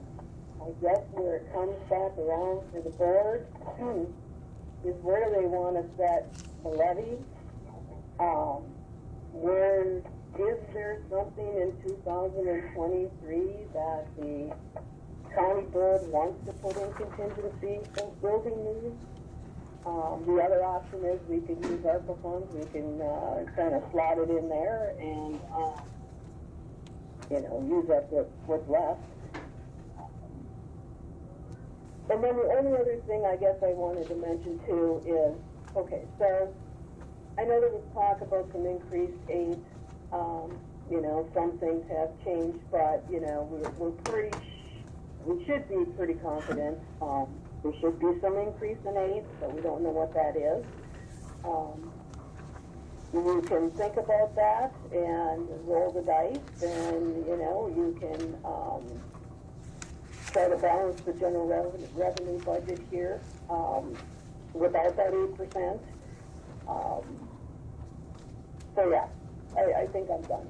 So I guess we have to answer some questions, though. Okay. Anything, Betsy? Kevin? So can I ask you guys, do you know in 2023 what the expectations are for getting prepared for the jail construction? We just had a meeting this morning, Teresa, with Kent Corbett, and it, by the end, the last quarter of 2023, it sounds like what we'd be doing is going out for bids. And then there wouldn't be any construction until 24, potentially. Okay. The issue being, right now, money is, it's so expensive, it's hard to do it right now. We're hoping that, you know, things are paying down. Is there anything in 2023 in preparation of construction for 24 that you've got to do to existing buildings that we need to budget for? Yeah. Yep. Do we know how much?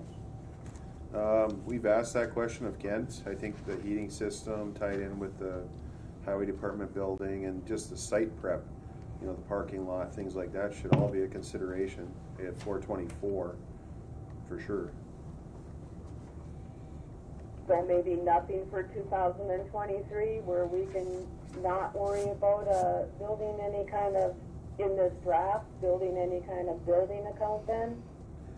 Well, I think some of the thought was, you know, to move forward with the highway, you know, at the other site, you know, the overall, I think we could move forward with the highway, you know, at least with the admin building to start, to get them out of that other building, and then see what happens with funding to get these heaters moved into the existing building, so we could eventually tear that other building. If, you know, we wouldn't have to tear it down necessarily, it could be a storage building on the bottom perhaps, but it's not, you know, that we have to get to be compliant with that building. So I think that we need to move to 15th Street, and that could be part of Highway's plan, aside from moving the heaters at a separate time. If it's unaffordable in 23, or maybe we can apply for some funding like we had talked with Kent as well, applying for some funding to get those heaters moved out of that tunnel, then hence we could get rid of that building if we needed to. So And proceed, yeah. maybe, So, do you guys want to take that 500,000 out of contingency?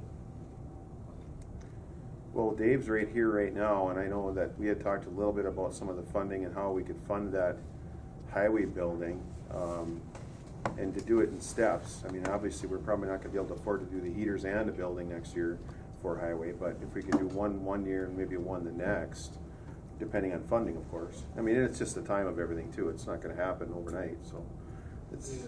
Yeah. And I'm just trying to, you know, get you the best draft that you've got some movement if something is needed in 23. And I know it's just hard to ask you about something now when, you know, you're not even in the year yet, but, you know, we can lower that number, you can take it out all you want, you can leave it in there, we can cut it in half, we can, you know, again, you got 200,000 in sinking buildings that you can dip into. But that's all we've got available unless you put something in contingency, or we, you know, because if we put it in contingency, basically we'll put it into a building fund, but. Dave, go ahead. In my budget, I had in the cost for the county to move the highway building out to the 15th Street or whatever, 332 or whatever you call it. I had roughly 369,000 in there for that. The building's gonna cost a lot more than that, but we'll get state aid money to cover 60% of the cost. So it's about 900,000 we figured, and 40% of that comes up with that 369. Did you say 369,000? Yeah. Okay. So that was put in the budget originally, and, you know, we've always had a number in the budget, it seems like, for doing something with the highway building. It's just we never did anything until this last year, when we purchased the property and did some things on the property to make it suitable for the next phase, which would be putting up the building and bringing in the utilities. And a lot of that stuff, you know, when it comes to the groundwork, when it comes to the utilities, the highway department can do that themselves. It's just, you know, we had a facility plan, we started moving ahead with it, then all of a sudden the jail got involved and jumped ahead.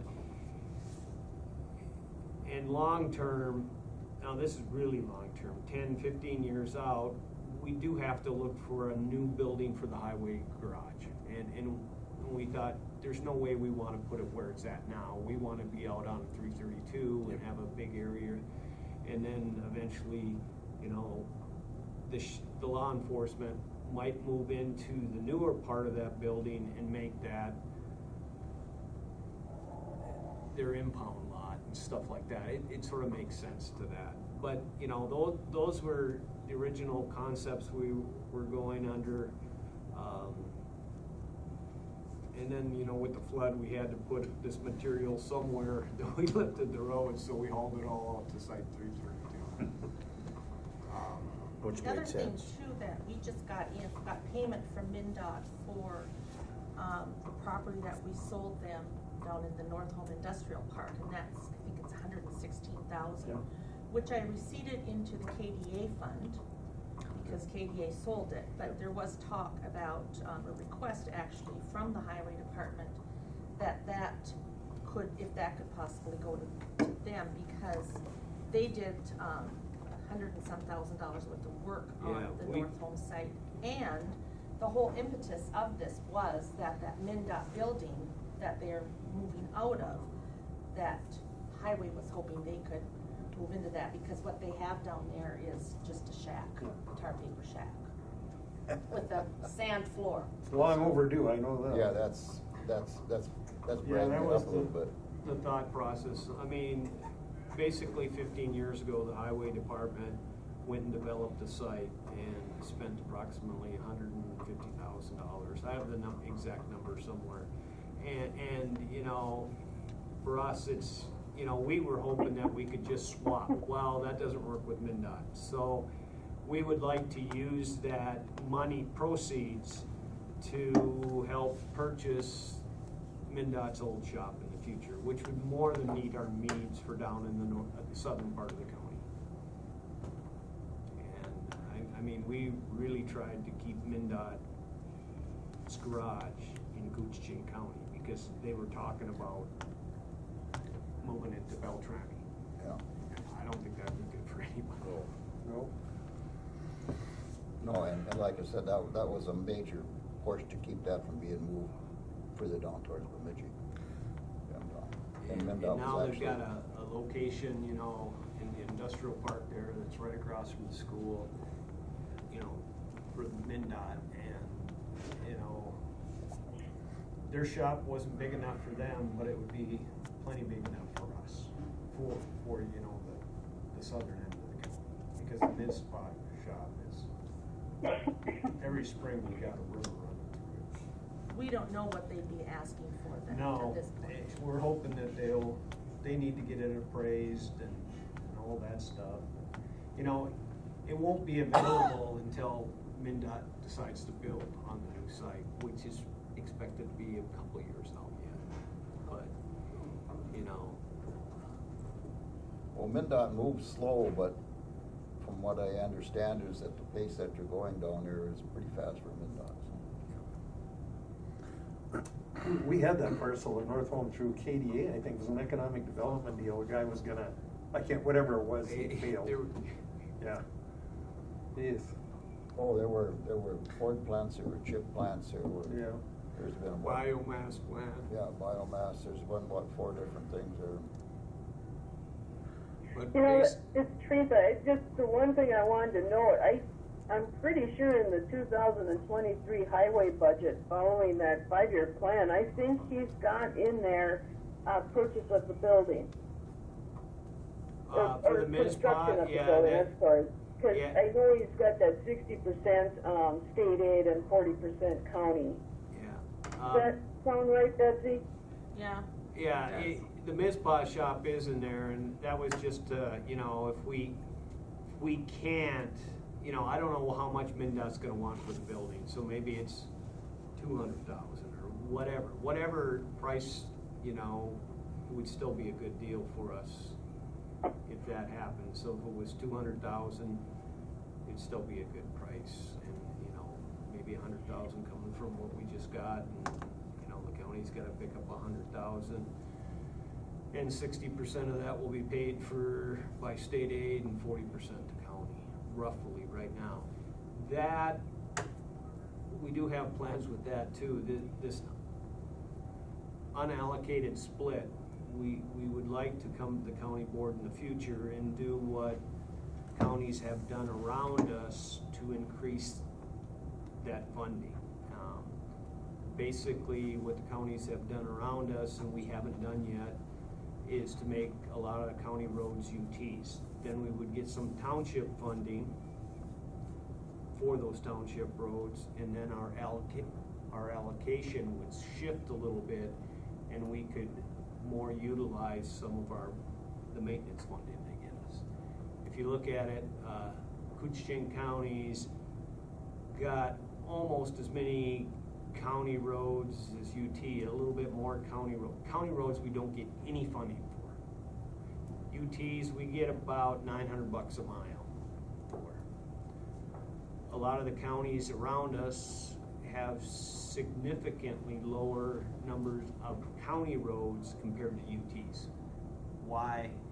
And we're all unorganized. I mean, UTs are supposed to be the bread and butter, you know, the low, and you know, the county's having to maintain those because you don't have townships. And to get some of that funding from the state for those UTs, I think it's well worth it. And you've seen other counties are doing around. When I first heard about it, I thought there was something slimy about it. But, I mean, Cook County has done it, Beltrami County has done it, Lake of the Woods County has done it. We haven't done it yet. So you figured that was about 200,000 that could I possibly bring think into bottom line, it will hit our budget. We could see $300,000 coming in. Increase in funding. What? I said, that's an increase in funding? Yeah, by the time we get roughly $100,000 for the UT funding that they're gonna give us, and then when we say we have a lot less county roads and compare it to our CASAD, these things like shared facilities or something like buildings and stuff, it gets allocated heavier on the county side. I mean, on the state side, and less on the county. Helps the county, yeah. It helps the county. I mean, look at Lake of the Woods County, and I think they've got, Lake of the Woods County has 30 miles of county roads, about 140 for UTs, or township roads, and something's... Yeah, there's a reason. There's a reason. So, that's something we will approach the board, but before we can do that, we have to pass a resolution making them UT roads, and then they have to be maintained by the county for about 8 months before we can claim that to the state and start seeing that money. So, hopefully. That won't be till 24 then. That won't be until 2024 if we go ahead. But Betsy asked me about some of these recovery funds, and they're, you know, in our budget, because we have so many different ways of getting state funding, it needs to sort of stand by itself, so we go after funding that, you know, just won't displace other funding. So we looked at that, and maybe the county share of a new highway maintenance facility would be appropriate, or maybe a piece of all the equipment we buy basically comes from county dollars. Then we get reimbursed when we use that equipment on state aid roads. So you do get it back, but when you look at something like a grader that primarily is used on gravel roads, I mean, we never get that back. When you look at snowplow trucks that are on paved roads, we usually get that back. But you know, these last 2 years, we've spent a lot of money on construction, and primarily the one project right now that's eating up a lot of our GSOD money that we're getting is the overpass. I mean, that's a $8-9 million project. We did get $3 million worth of grant funding for that, but still, the county's picking up $5 million of that through our state aid. You know, but you know, the state aid money is really restricted to what we can use it for. We implemented loss last year, local option sales tax. That money is restricted too. It can only be used for projects on roads that have been identified. So, I mean, and that has been, you know, originally we thought that was gonna generate $600,000 a year. It looks like it's closer to $1 million. So we can go and look at these UTs and county roads and do projects, bring them up to, you know, stuff, and right now we're looking at probably doing that on some of the roads in the lake area after they experience the flood. We hope to get some FEMA money, but FEMA money will only repair what's there. If we're gonna repair that road, it would be nice to bring it up 3 feet and not have it go underwater again. And that's our thought on some of the stuff. But FEMA won't pay for that added 3 feet.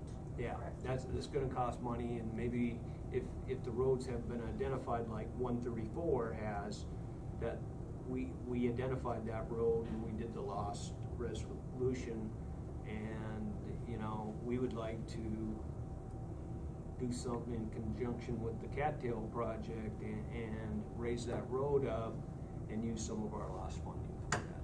But the board has to decide which projects that is. I mean, they've got a list of about 20 roads right now that when we implemented the loss that we can spend money on those. And it's in no particular order, so we can sort of pick and choose. And that, I need direction from the county board. But right now, we thought County Road 134 was the right project to do it at because of the cattail removal projects on there, because of the flooding that has happened, and to try to take advantage of all aspects. That overpass, we'll have to name it the 80 overpass. Well, originally we were gonna put in, I think, 7 culverts to increase the flow.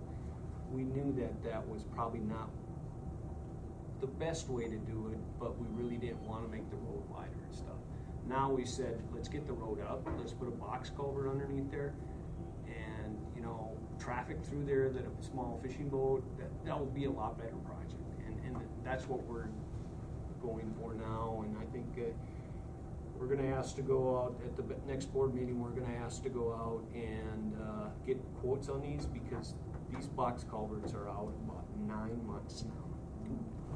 So, and we're gonna also come to the board about equipment, because we had that discussion already, where tandem trucks are out about 18 months.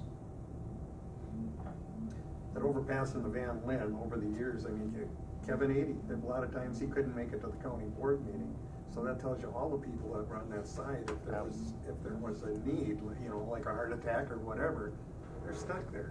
So that was one that really needed to be done. There were times I sat there over 2 hours. Yeah. Wow. So we voted on everything he wanted, you know, the other way. So maybe we can get back to the budget. For some more good news, since we got new commissioners coming online. Last Friday, I was notified that we received a up to a $1.1 million grant for the roundabout that we're thinking about. So right now, we've got the funding basically all in line for a roundabout on Highway 53 and 52. Now, I don't know what you guys think about roundabouts, but the loggers had a concern with that intersection, and they have brought it to our attention for 10 years now, and they wanted an overpass, and I told them, ain't gonna get no overpass. And the roundabout is the next best alternative. Person just gotta take an account for the roundabout with these guys coming in with their pole-length wood. Yep. And They're gonna be wiping out hoods of cars when they're turning that corner for the final thing onto the thing. There's anybody that pulls up too far to that thing, their hood, headlights, and front end is gone. Hoods and No, windshields. but there's one thing, they're coming from the west and from the south. So the south, it's only a quarter turn, and from the west, it's still a half. They don't have Yep. to make that, because you could probably make that a right straight across Venture to reduce the amount of tail swing out there. Maybe. Well, that's that's where they're gonna have to do it. I mean, We can talk about it more, but, you know, we're going down that road. I mean, it's gonna be a county board's decision, but So did right you now, guys- I can tell you that the funding is pretty much all lined up. So did we have to acquire land to do that roundabout? Very little. Okay. And two property owners will be impacted. Basically the southeast Yep. quadrant and the northwest quadrant. Because there was quite a bit of frontage there. And some of the right-of-way that we have there, we can even get back to the property owner, that, because that big gooseneck turn won't be there. Yep. If you think about it, we already sort of got a partial roundabout anyways with that great big gooseneck turn. And, you know, when we did videos of it, it was pretty apparent that nobody was coming to a stop on 332. They were all rolling through the stop sign. Because, and I think they were making a judgment that they could not, if there was a car coming, they couldn't get across. And so they're making that judgment. Not only logging trucks did that, school buses. Thank you, Dave. Okay, Teresa, back to you. Okay, so basically it's, we need to come back around to, the levy, the building, the ARPA funds. My recommendation would be, if you're gonna drop the 8%, I'm not encouraging that, but if you're gonna look at reducing that county tax levy of 8% by any means, then you're gonna have to take out that 500,000 contingency. So, kind of based on what the conversation is here, it sounds like there might be other means maybe to try to build something in for 23.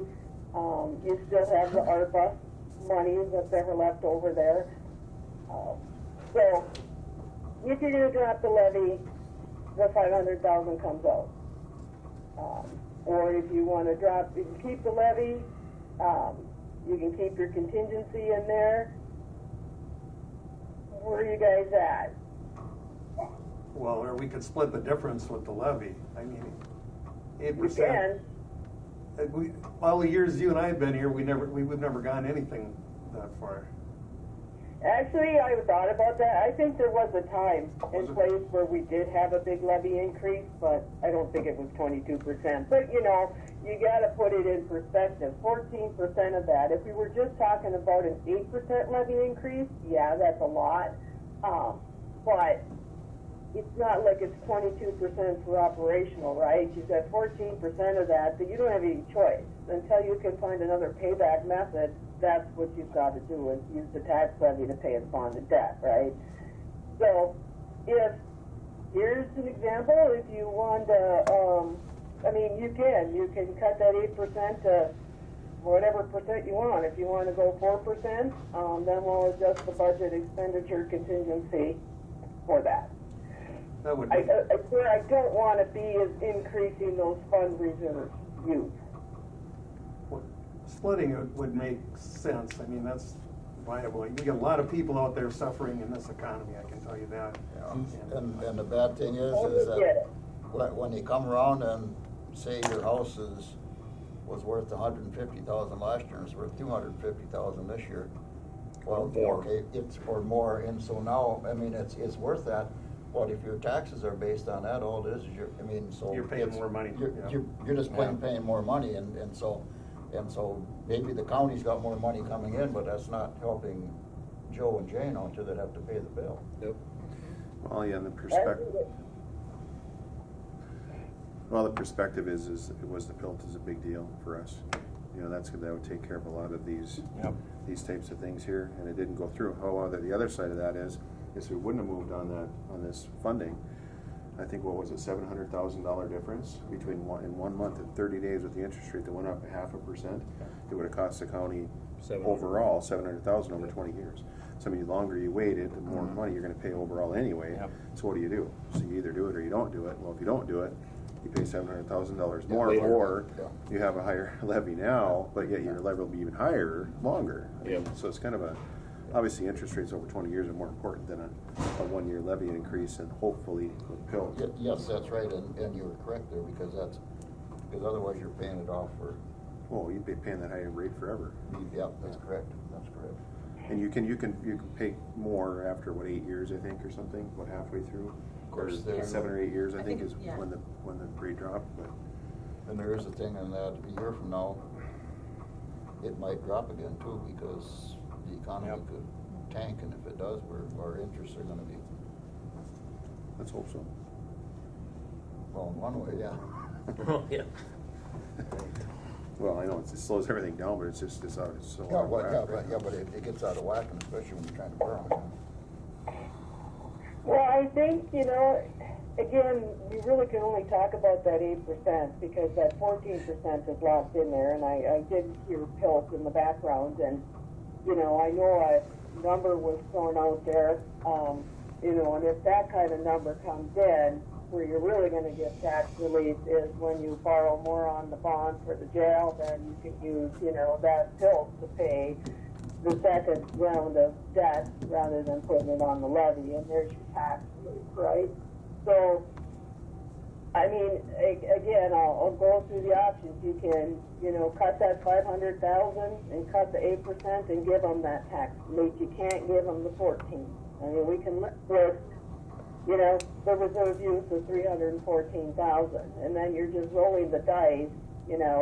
Again, it seems like it should occur that we should get more state aid in 2023. When that comes in, you can backfill wherever you have to backfill before you need to add anything more. But build up some of those fund balances a little bit. yeah, you really need to. I mean, once you get those down, you never have the year where you have gains in reserve, right? I mean, not unless all of a sudden you get more state aid and federal aid, and you're being really conservative, and you end up at the end of the year with gains, right? So it's just really careful, or just be really careful about what level you're comfortable with when you're spending those reserves. And highway is probably the most concerning right now based on that 5-year plan. But it also sounds like there's some options to do things differently, and maybe at the end of the day you're not spending those. So if you really want to drop the $500,000 and the 8%, we can make that work. We're down to using reserves of $314,000. We still have to use those ARPA funds, though. That's about $500,000 too, right? Or It $480,000? was in the revenue fund, yeah. Yeah, it's, the $70,000 is what's already been committed for the sheriff. Up to $100,000 on the overage of cars. It splits that $200,000 budget in the sheriff's department. And then, what was my other thing? Oh, an increase in the medical for the jail. So there's 50. And I think Matt's scale. then we've got 27 for his software he wants for solid waste. And then, 100,000 for the scale. And then the And ambulance. depending on what you do with the airport again, or not, I'm sorry, not the airport, that ambulance. Yeah. We could just take that, whether you leave it in the expenditure line item, is appropriate, but, does the board want to act on that? Do they just want to take it out of the budget and just look at it as an ARP, allocation and make its decision there? Yeah, maybe. Mr. Chairman. That might be useful. What now? What did you say, Teresa? I'm sorry, I missed it. Yeah, just talking about the ambulance, we threw it in the expense line item to make sure everybody knew that that was a request out there, right? Yeah. And, obviously, the county can't afford $250,000 out of the county funds in this budget, right, to help out the city ambulance. So the only option is to look at those ARPA funds, right? Right. So if you don't put it in the expenditure draft for 2003, and you just look at it as an allocation out of the ARPA fund, because it would be recommended that the board's going to have to sit down and really come to a decision of what they want to do with those, right? And once the board makes that decision, then you basically can do your allocations right out of there. So, Right out of ARPA? yeah, Okay. because that's what you've done before, right? There's an ARPA fund, there's a Fund 20, and it's got those ARPA funds in there. Yeah. Yep. And that's what you did in the past. You didn't budget for those things, you just went through, took requests, and you made payments out, right? Yeah, And that would really be more suited to dealing with the ambulance, because then you can decide based on funds available what you can provide, right? Are they trying to expand out in the rural areas here? That's what I've been hearing. Yeah, that's the idea is, they already have a service area. So to cover the costs throughout that service area, they're looking at a taxing district to help pay for that, to have the fund under, over, whatever you wanna call it. The fund that's over, it's about, and on average, it's about 250,000-ish over the last 8 years. So ambulance, just as a perspective, are $250,000 a piece for one ambulance. Now that's loaded up, that's got all your equipment and stuff in it. So your chassis are probably 125, 100 and somewhere in there, and then the rest of it's probably the box and all the Well, equipment. they're running the full Monty over there. I look at the Little Fork's a good example. But Look what they do. it's the payer mix is what's affecting them. It's the payer mix, It's the- 60% The people on or Medicare and so so, forth. you can only collect $438 from. 60% of the runs are the $438. Now put that in perspective, if they're gonna come from there to here to the hospital, $438 ain't bad. Good. But if they gotta go from the hospital to Duluth and back, the $438 don't cover the cost. So when the It costs majority, $1,700 to send the ambulance out the door. $1,700, so that's And they're getting paid $438 for Medicare. on the Medicaid, which are 60% of them, so they try to compensate on the 40, you can only go so far that much, because they have rules that limit, you got a range that you can be in, there's either the low and the high, it's no different than anything, like a dental or any type of a cost that goes to your insurance, well, I'm gonna only get paid that much. Well, that's what was pre-agreed to for 2022, so that's all they're gonna pay. And the payer mix is the biggest issue. Now, the one thing to say about this too for both of you is it's not just our county. No. It's nationwide. Yep. But that could be, that could be something that doesn't necessarily have to be that number either, right, Teresa? Yeah. No, that was what my understanding was, is if they have to throw out a number, this is our number. That was Right, kind of that's what, so I what, threw it exactly in what there. they said. And then, again, yeah, the board, like every line item, can decide what level that is, but I think at this point in time, I would just recommend we take it out of the expense portion of the county budget, and we just put it on a line item in the ARPA report, and recommend that the county board, and committee goes through that and decide what they want to do. Again, if we refer back to that sheet, if you get done with what we're proposing, if you go back to ARPA, there's round up, 1.3 million. We're using 50% for some software for environmental services. And I had put it in this report for 2 years, so let's just consider it for one at this point. It can be 250, it can be something less. If it's something less, maybe it is 2 years. But just following this, by the time I'm done reviewing the 23 drafts, you've got 473,000 left of the ARPA, right? Right. And at this point, the board's really got to decide, does it just want to hold on to it because that might be your building fund for 2023 if something comes up, right? Yeah, yeah. Well, If at the end of 23 you get more state aid, you don't need that, then you can look to see if you can assist on the outside. But I don't think you can use ARPA funds though for admin facilities for a jail. Or you for, can do remodeling, I think. I don't think so. yeah, I thought we could use it for administration building. Yes, yes, you're right. And we can For- double for- check this For too. existing buildings. So if we were to have to do any remodeling here, you know, tie-in remodeling the door, all that, I think that would be covered, I think. Potentially. Well, some of the reason for the ambulance, I don't want to go back to it, but I sit on that committee, and some of the reason for that, when it was presented, that's the request for 2023. The reasoning for that is it's about half of the projected, or that's about what they're projected to lose, and I guess, you know, looking at it, about 50% of it's out in the county, 50% of it's in the city, so far as the coverage area, a little bit more in the city maybe, but, you know, even half of it would be appropriate to cover the difference until a decision is made whether anything gets moved forward for any type of a taxing district. And there's some state, I don't share it here, but there are some state things in the works. I didn't get to go to that meeting. I would have liked to, but it was a policy meeting in Duluth here last week, and Adam and Betty Bergstrom attended that meeting. So hopefully there's something in the hopper at the state level for some type of a funding formula to help these rural ambulance services, because it is not just here; it's all over. It's at the volunteer, it's at the all volunteer, it's at the Black Duck ambulance a little bit. It's at, you know, it's all over. Little Fork, even to a certain extent, they have their own district as well for, you know, to keep it going. So on this one here, it actually doesn't have any type of a taxing district right now. But anyway, all that aside, I think it's not just here, but hopefully the state can come through and you know, help a little bit, so they can maybe ease the pain a little bit for the residents and stuff. And we need to have these services here. You know, we've talked to lots of other places, lots of other people. A lot of these folks say if you have it, you better keep it. Somehow keep it. So once it's gone, it's gone. And they have some preliminary numbers. I don't want to scare anybody, and I don't know this for a fact, but they were going to put it on RFP for these ambulance, for this services. Now, apples for apples, same service, same Z everything. And they wanted to get an idea of what that would actually cost. And I don't know what those numbers are. I think the preliminary non-RFP numbers, which aren't official, were right around 1.2, 1.3 million per year above and beyond anything they collect.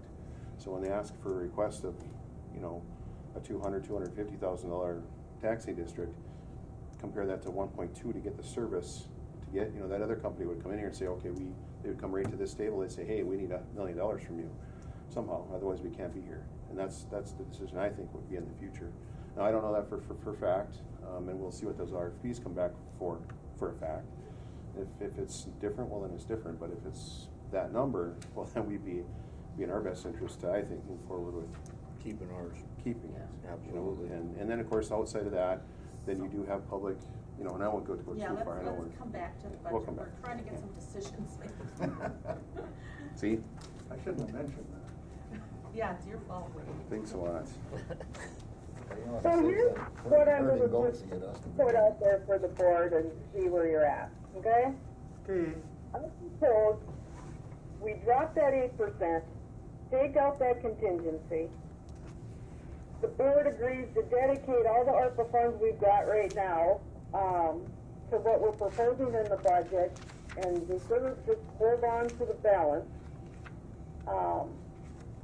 Then comes on increased aid in 2023, and then you can backfill anything you need there.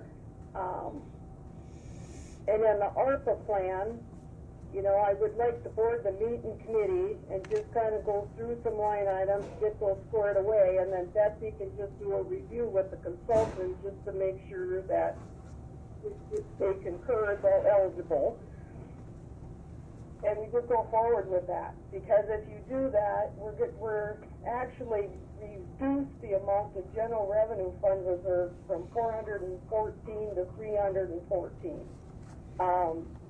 You don't have any cushion, or you get some cushion in there again to revisit things like if TEDA comes in with that battery project, or you know we shorted something with the crisis like food shelf, or you know service shelter or something. You've got some built in there. We just don't worry about that. So that would get you a pretty good plan going into 23. It gives you that tax levy reduction. Doesn't give you anything for building other than what you have in sinking building for 200, but at the same time, if you look at that ARPA sheet, and you take out everything we're proposing to spend in the 23 budget, you still have some 600,000 left. You need it in 23, then it's there, right? Hopefully it's eligible. Sounds like a plan. And then you get AIDS in, and you can go back and readjust where you feel like the fund balances are too high to spend down, or I don't know how much aid is coming, but if that PILT number that was brought up long time ago comes in, other than looking at it for paying off further borrowing debt, I think we should really look at putting some money in some funds. It will back up. Yep. So the contingency, if we drop that, Teresa, Yep. because we had 725,000 in there. Yeah, we're just gonna take out that 500,000. Okay, so that means all of those new requests, those are cut as well. I mean, we already have them dropped, but the contingency was there for if the board did want to give some of those new requests. Yeah, and I left it at the office. I have my contingency sheet of what it doesn't backfill everything plus. It just provides some cushion in there. So depending on what the priority comes up in 23, you can look at that, right? And if the 1.8 comes in or Doesn't mean whatever. it's dedicated to that either. If something else comes up, let's say you find a grant, for whatever reason, and it needs a $10,000 match, and you don't have it budgeted, well, you've got some built in that contingency. So, yeah, Okay, you're keeping everything but the 500,000. okay, So there's like 80,000 of that you're going to spend right away in January, because we got, well, an estimate, because we've got to readjust all the medical expense because of the increase in premium. So I figured in counting dollars it was about 80,000. okay. What does the board think of that? We'd be cutting the 500,000 off the expense side. We're cutting 400,000 out of the county levy in the general revenue fund. That's where I have it. That's the 8%. Everybody agrees that the proposal to use the ARPA funds as we laid out in the line item, and then that the board will further sit down, or well, they're going to have to decide on. We're going to take the ambulance, by the way, out of the expense budget and keep it in the ARPA report. Yep.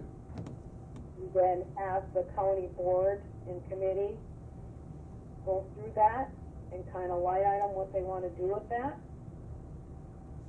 The ambulance plus the balance for now, and it can just be that's what you want to do for the end of 23, so you can foresee whether you're going to get more aid, building needs, and at the end of 23, if there's still a balance in that ARPA fund, you can feel free to go outside and see where you can be of assistance with it, right? But I think, I don't remember, Betsy, when you have to have everything allocated, is in a year? And at 25, I think it's got to be allocated. And I think it's spent Spent by by the end of 26, I believe. spent by the end of 26. Okay.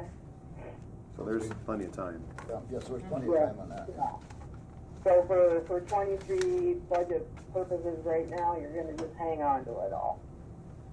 But it would be nice for the board to come up with, make sure that you agree with all those line items, because I think, whether I'm there or Betsy can do it, just talk with that consultant to make sure that everything is eligible, that we've line items anyway.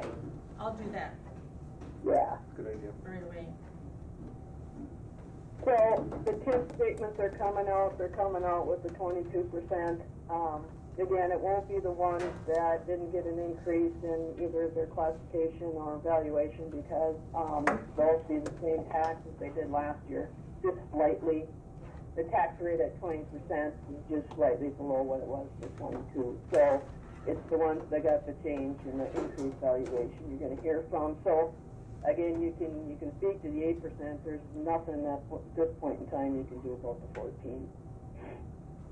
Right. Are you guys going to, are you going to South America this year? South America? No, you know what? We could, but I just feel that's too far away, and it makes me kind of nervous. I just like the Caribbean, you know. I can fight off pirates, but. Wow, good for you guys. I know you enjoy it. Yeah, it's nice. It's nice. I just really love the Caribbean. But one last thing though, when you guys are all done, can we get a management committee? I should be up on my feet next week maybe. And then we can talk about that Island View thing and get that thing rolling too. Could we do it next Tuesday after the board meeting?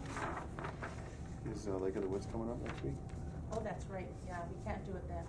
We'd have to do it before or another day of the week. We'll get one set up for next week, Teresa. Okay. I'll work with Wade's schedule to get that set up. Well, Carol's got that, so. Well, I'll work with Carol. Yeah. Teresa knows that over the years. Right. So we take care of you, yeah. No kidding. Couldn't make it without her. So did we What decide? about Wade and Carol? Did we decide we were dropping the 8% and removing Okay. the 500,000? So on the expenditure worksheet, we're going to take out that 500,000 in the contingency, Okay. and on the ambulance, we're taking that 250 out.